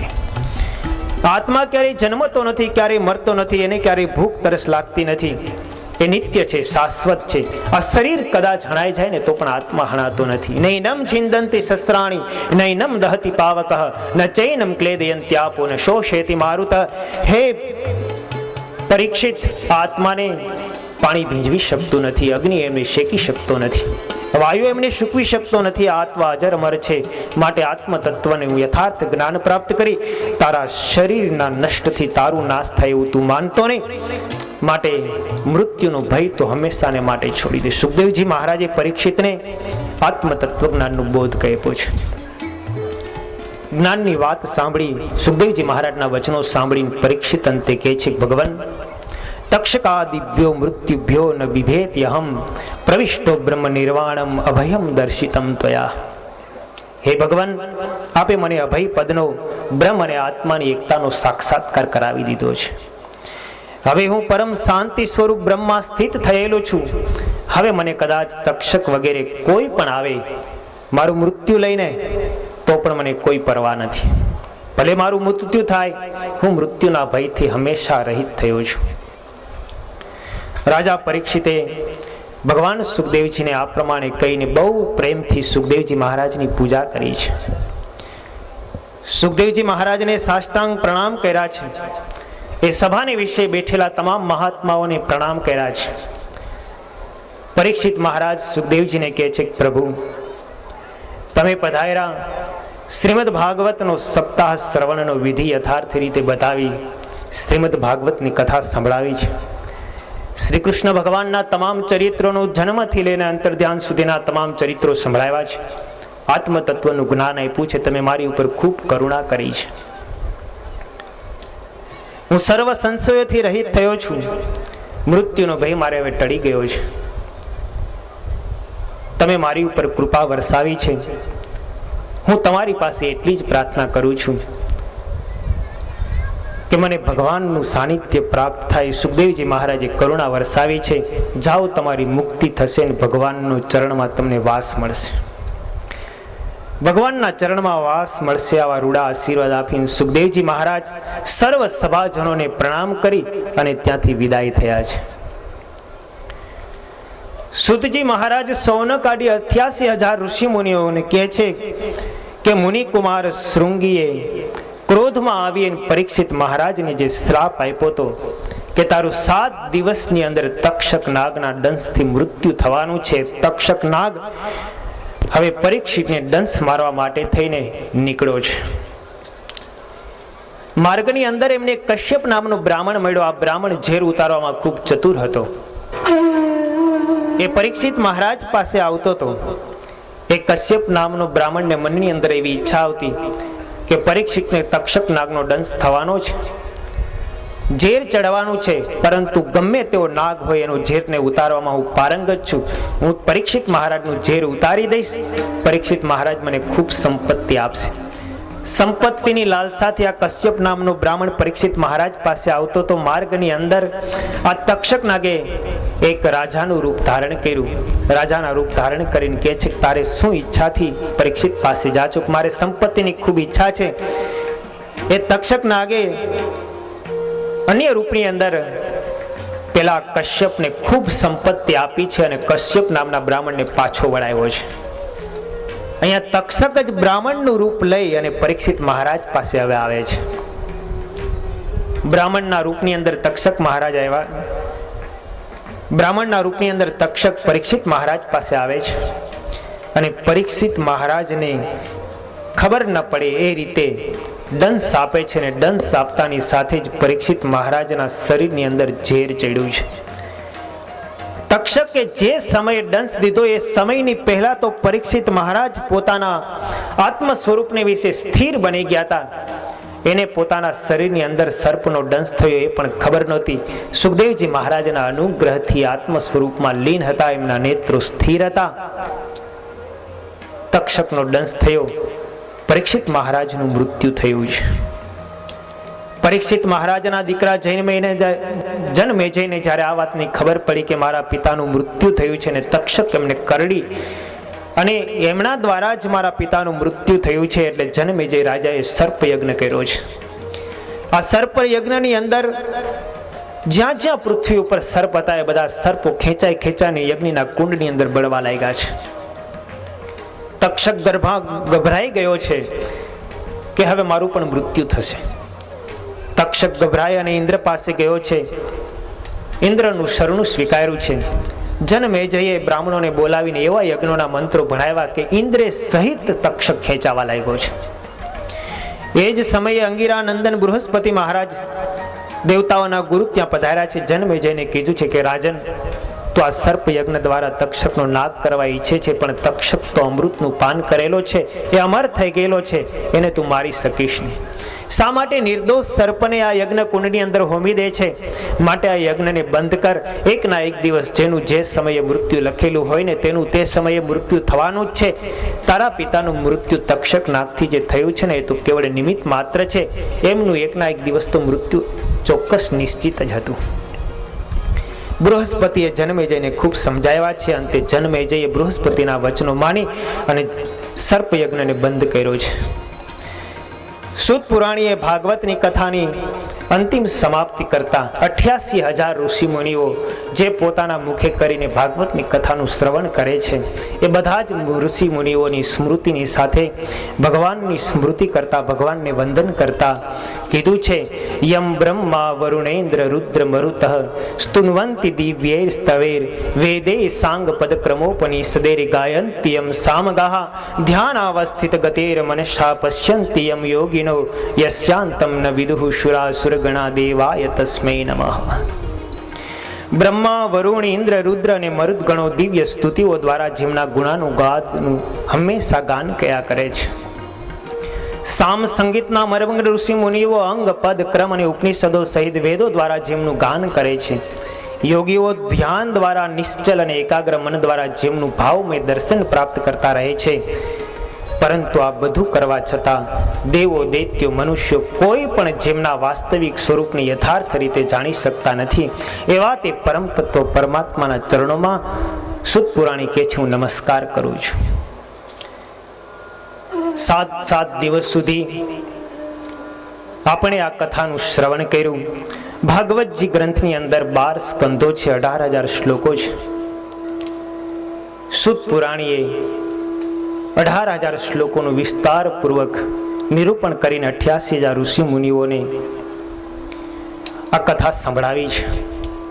88,000 ઋષિ મુનિઓએ સુત પુરાણીની પૂજા અર્ચના કરી છે. અંતની અંદર સુખદેવજી મહારાજે, અંતની અંદર વ્યાસજીએ અંતિમ અધ્યાયોની અંદર મહાત્મ્યથી લઈ અને 12 સ્કંદની અંદર જે જે કથાઓ કરી છે, જે અવતારોના ચરિત્રો અને ભગવત ભક્તોના ચરિત્રોના આખ્યાનો રજૂ કર્યા છે, એનું સંક્ષિપ્તની અંદર વર્ણન કર્યું છે. અને એ 12 સ્કંદનું સંક્ષિપ્તની અંદર વર્ણન કરી અને 12 સ્કંદને પૂર્ણ કરે છે. અહીંયા આપણે પણ 7 દિવસ સુધી આ શ્રીમદ ભાગવત ગ્રંથની કથાનું શ્રવણ કર્યું. તમે બધા શ્રોતાજનોએ, ભગવત ભક્તોએ એકાગ્ર ચિત્તથી આ શ્રીમદ ભાગવત ગ્રંથની કથા શ્રવણ કરી. જસુબાના શુભ સંકલ્પથી આ 5 ભાઈઓએ આ શ્રીમદ ભાગવત ગ્રંથની કથા કરાવી, આપણને આ લાહો આપ્યો. આપણા બધાના પણ ખૂબ મોટા ભાગ્ય છે. કારણ કે ભગવાનની કથા સાંભળવી, ભગવાન ચરિત્રોનું શ્રવણ કરવું એ ખૂબ દુર્લભ હોય છે. એક જન સુકૃત પ્રાપ્ત થાય ત્યાં આ કથાઓ શ્રવણ કરવા મળતો હોય છે. દુનિયાની અંદર હજારોને લાખ મનુષ્ય પણ ભાગવત કથા સાંભળ બધાને નથી મળી. આપણા કોઈ કેવા ઘરના સત્ય છે, એ ભાગ્યને કારણે, આપણા પૂર્વના પુણ્યને કારણે આપણે આ ભગવાનના ચિત્ર સમજી શક્યા છે. નિવાસી જીવાભાઈ સિંધવ, અક્ષરની જસા જીવાભાઈ સિંધવ અને અક્ષર નિવાસી નાગદાનભાઈ જીવાભાઈ સિંધવની સ્મૃતિની અંદર આપણે 7 દિવસ સુધી આ શ્રીમદ ભાગવત ગ્રંથની કથા સાંભળી. તેમજ અક્ષર નિવાસી રામભાઈ નાગદાનભાઈ સિંધવ, અક્ષર નિવાસી એભલભાઈ નાગદાનભાઈ સિંધવ અને અક્ષર નિવાસી મયદેવબેન નાગદાનભાઈ સિંધવ, એમના પણ મોક્ષાર્થે અને એમની સ્મૃતિમાં આ સુંદર આયોજન થયું. જસુબાના શુભ સંકલ્પથી એમના 5 દીકરાઓ ધીરુભાઈ, મામૈયાભાઈ, ખુમણભાઈ, રાણવીરભાઈ અને જેઠસુરભાઈ, આ પાંચેય ભાઈઓએ પણ પોતાની સંપત્તિનો સદવ્યય કરવા માટે થઈ પોતાના માતુશ્રીના સંકલ્પને પૂર્ણ કરવા માટે થઈ અને આટલો બધો ખર્ચો કરી આ શ્રીમદ ભાગવત ગ્રંથની કથા આપણને બધાને સંભળાવી છે. ખરેખર આપણે બધા આ પાંચેય ભાઈઓના ઋણી છીએ. આજના દિવસે આ શ્રીમદ ભાગવત ગ્રંથની કથાની અહીંયા સમાપ્તિ વેળાએ ભગવાન શ્રી હરિ, ભગવાન શ્રી કૃષ્ણચંદ્ર પરમાત્માના ચરણોમાં પ્રાર્થના કરીએ કે આ પાંચે પાંચ ભાઈઓની અંદર ખૂબ સારો સંપ રહે, એમની સંપત્તિ દિન પ્રતિદિન વૃદ્ધિને પામે, એમના પુત્રોની અંદર ખૂબ સારા સંસ્કારોનો સદવ્યય થાય, ખૂબ સારા સંસ્કારોનો એમાં સંચય થાય, એમની સંપત્તિ સદમાર્ગે વળે. આ પાંચે ભાઈઓના પત્નીઓ, એમના પુત્રવધુઓ, એમની અંદર પણ સત્સંગનું બળ ખૂબ વૃદ્ધિને પામે એવી આજના દિવસે મહારાજના ચરણોની અંદર આપણે પ્રાર્થના કરીએ. તમે બધા પણ ભગવત ભક્તો છો, તમે બધા પણ એવો શુભ સંકલ્પ કરજો કે આ યજમાન પરિવાર, એ યજમાન પરિવારના પાંચે ભાઈઓની અંદર ખૂબ શાંતિ વધે, ખૂબ સુખી થાય અને આવા ને આવા વિશેષ કાર્યો હજી કરતા રહે એવી તમે બધા જ ભક્તજનો આજના દિવસે પ્રાર્થના કરજો. ખરેખર આ પાંચેય ભાઈઓએ જ્યાં આટલો બધો ખર્ચો કરીને આ કાર્ય કર્યું છે ને, એ પ્રશંસનીય છે. આ મંડપનો ખર્ચો, આ વિડીયોનો ખર્ચો, આ સાઉન્ડ, આટલા બધા હરિભક્તોને 7 દિવસ સુધી જમાડવા, આખા એ ગામને ધુવાડાબંધ જમાડવું, એ 24ની અંદર બધાને આમંત્રણ આપવું, આ બધું બહુ સહેલું નથી હોતું. એ અંદરથી ખૂબ એમને મહિમા હોય ત્યારે આ બધું થાય છે. અહીંયા ધીરુભાઈ અને મામૈયાભાઈ, એ બંને ભાઈઓ તો આમ દરેક તમારી બધાની આગતા સ્વાગતાની અંદર ઊભા જ હોય છે. દરબારોની અંદર એ ખૂબ જોવા મળે છે કે એકબીજાને સન્માન આપવું, આદર આપવો, સત્કાર આપવો, બહુ સારી વાત છે. આ બંને ભાઈઓ એક ખડા પગે ઊભા રહી અને તમારા બધાનું સ્વાગત કર્યું છે. ખુમાણભાઈએ, જેઠસુરભાઈ અને રાણવીરભાઈએ એ ત્રણેય સાથે મળી અને તમને બધાને સારી રીતે જમાડવા માટે થઈને ખૂબ પુરુષાર્થ કરીને તમને બધાને ચા પાણીની અંદર કે જમવાની અંદર કોઈ પ્રકારે તકલીફ ન પડી એના માટેની ખૂબ જાળવણી કરી છે. તો આ પાંચે ભાઈઓની અંદર ખૂબ સંપ વધે, એમની સંપત્તિ ખૂબ વૃદ્ધિને પામે, ખૂબ સુખી થાય, એમના દીકરાઓની અંદર પણ ખૂબ સારા સંસ્કારો આવે, ભગવાનનો આશ્રય હંમેશાને માટે રાખે, વિશેષ ને વિશેષ એના ઘરની અંદર ભજન ભક્તિ થતા રહે એવી આજના દિવસે તમે બધા ખૂબ પ્રાર્થના કરજો. આ 7 દિવસ દરમિયાન અનેક સમિતિઓની અંદર અનેક યુવાનોએ ખૂબ મહેનત કરીને ખૂબ બધાની સેવા પરિચર્યા કરી છે. એમાં એ પીરસવાની અંદર 300 સ્વયંસેવકો આટલા બધા હરિભક્તોને, સ્ત્રી ભક્તોને જમાડે છે. અને એમાંય પણ દેશી પદ્ધતિ પ્રમાણે બધાને બેસાડીને જમાડવા ને એ બહુ મુશ્કેલ હોય છે. એક દાળની ડોલ ભરી અને 3-4 પંક્તિઓ ફરીને વાકા વાકા પીરસી તો જુઓ કેમ પીરસાય છે. પેલા છેડાથી છેલ્લા છેડા સુધી પહોંચે ને દાળની ડોલ લઈને કા કમર દુખવા માંડતી હોય છે. આ 7 દિવસ સુધી આ યુવાનિયાઓએ આટલા બધા ભક્તજનોને જમાડ્યા. ખરેખર એ બધા યુવાનિયાઓને અમે અહીંથી ખૂબ બિરદાવીએ છીએ અને ખૂબ અભિનંદન આપીએ છીએ. જ્યારે આવો સમય મળે ત્યારે આટલા ભગવાનના ભક્તો છે એવો મહિમા સમજીને જો એમને પીરસવામાં આવે ને તો ભલે આપણે કદાચ કથા ન સાંભળી હોય તો પણ એ બધા ભગવત ભક્તોને જમાડવાથી, કથા સાંભળવાથી જે ફળ મળે ને એના કરતાં પણ તમને બધાને તો અનંત ગણું ફળ પ્રાપ્ત થયું છે.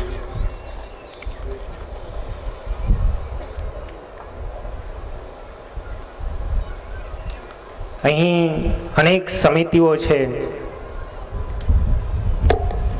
આ કથા યજ્ઞ દરમિયાન શ્રીજી મંડપ સર્વિસવાળા અને લાઇટ ડેકોરેશનવાળા માળિયાના હિરેનભાઈ, એમની પણ આપણે અહીંથી ખૂબ અભિનંદન દ્વારા એમને પણ આવકારીએ છીએ. ચાંદની સાઉન્ડવાળા જે કેશોદથી આવ્યા છે, વિમલભાઈ કારિયા અને નવનીતભાઈ, એ બંને જણા તો અહીંયા અમારી આસપાસ રહે છે. એમનો સ્વભાવ પણ ખૂબ સારો છે. એ વિમલભાઈને અને નવીનભાઈ, નવનીતભાઈ, એ બંને ભાઈઓને પણ આપણે તાલીઓથી એકવાર વધાવી લઈએ. ખૂબ એમણે પોતાની નિષ્ઠાપૂર્વક પોતાનું કાર્ય કર્યું છે. યજમાનોને ખૂબ સંતોષ પમાડ્યો છે. નાગદેવતા સ્ટુડિયોવાળા હરેશભાઈ અને મનસુખભાઈ, એ પણ ફોટોગ્રાફીની અંદર ખૂબ સારી રીતે સેવા બજાવી છે. એમને પણ આપણે બિરદાવીએ છીએ. સોમનાથ કેટર્સવાળા જનકભાઈ, એમને પણ આપણે આ કથા પ્રસંગે કથાની પૂર્ણાહુતિમાં ખૂબ બિરદાવીએ છીએ.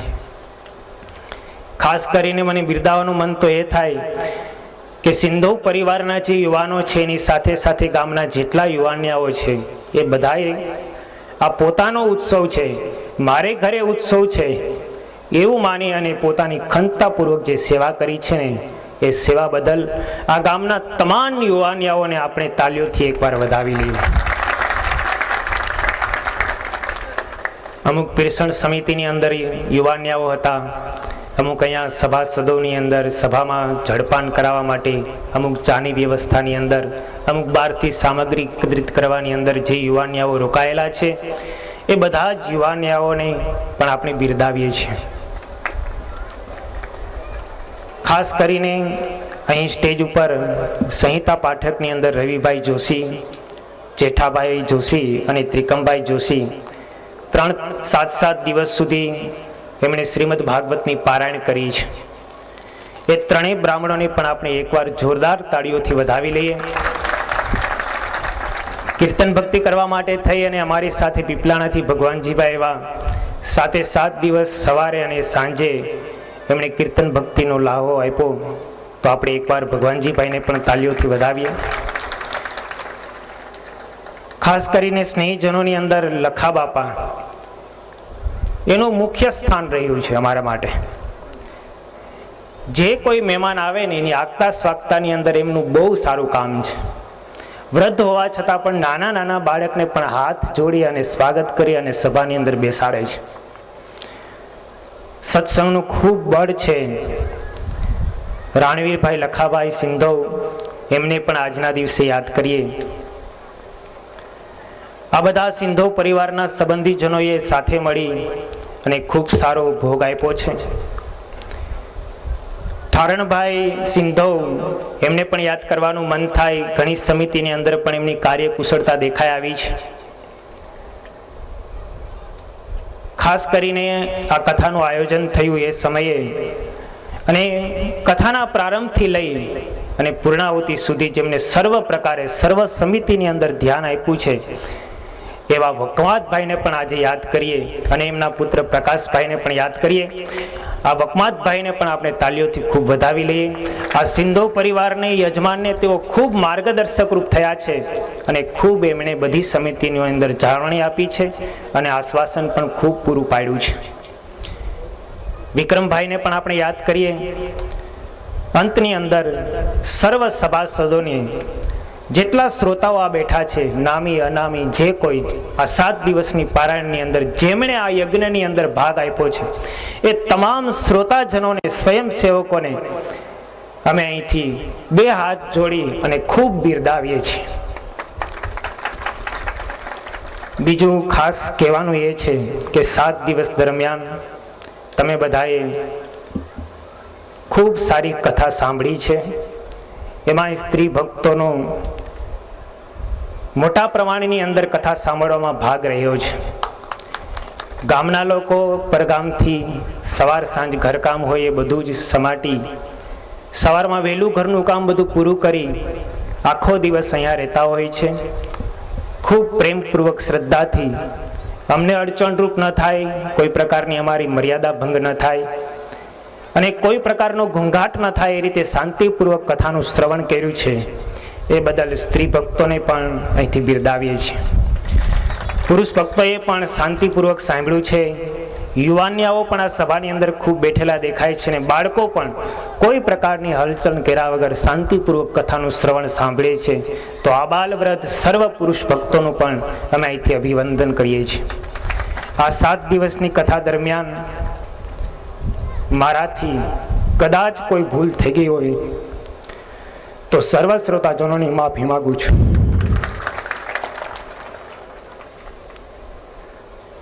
અંતમાં એટલું જ કહેવાનું છે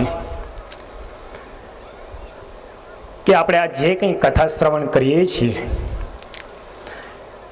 એ ભગવાનને રાજી કરવા માટે કરીએ છીએ. તમારા સર્વ ભક્તજનોના ચરણમાં એટલી પ્રાર્થના છે કે બધા એવી પ્રાર્થના કરજો કે વિશેષ ને વિશેષ મારા દોષ ટળે ને ભગવાનની ભક્તિ પ્રાપ્ત થાય એવી તમારા ચરણોમાં પ્રાર્થના કરું છું. એટલું કહી 2 મિનિટ ભગવાનના નામની સાથે આપણે આ કથાને વિરામ. સ્વામી નારાયણ નારાયણ નારાયણ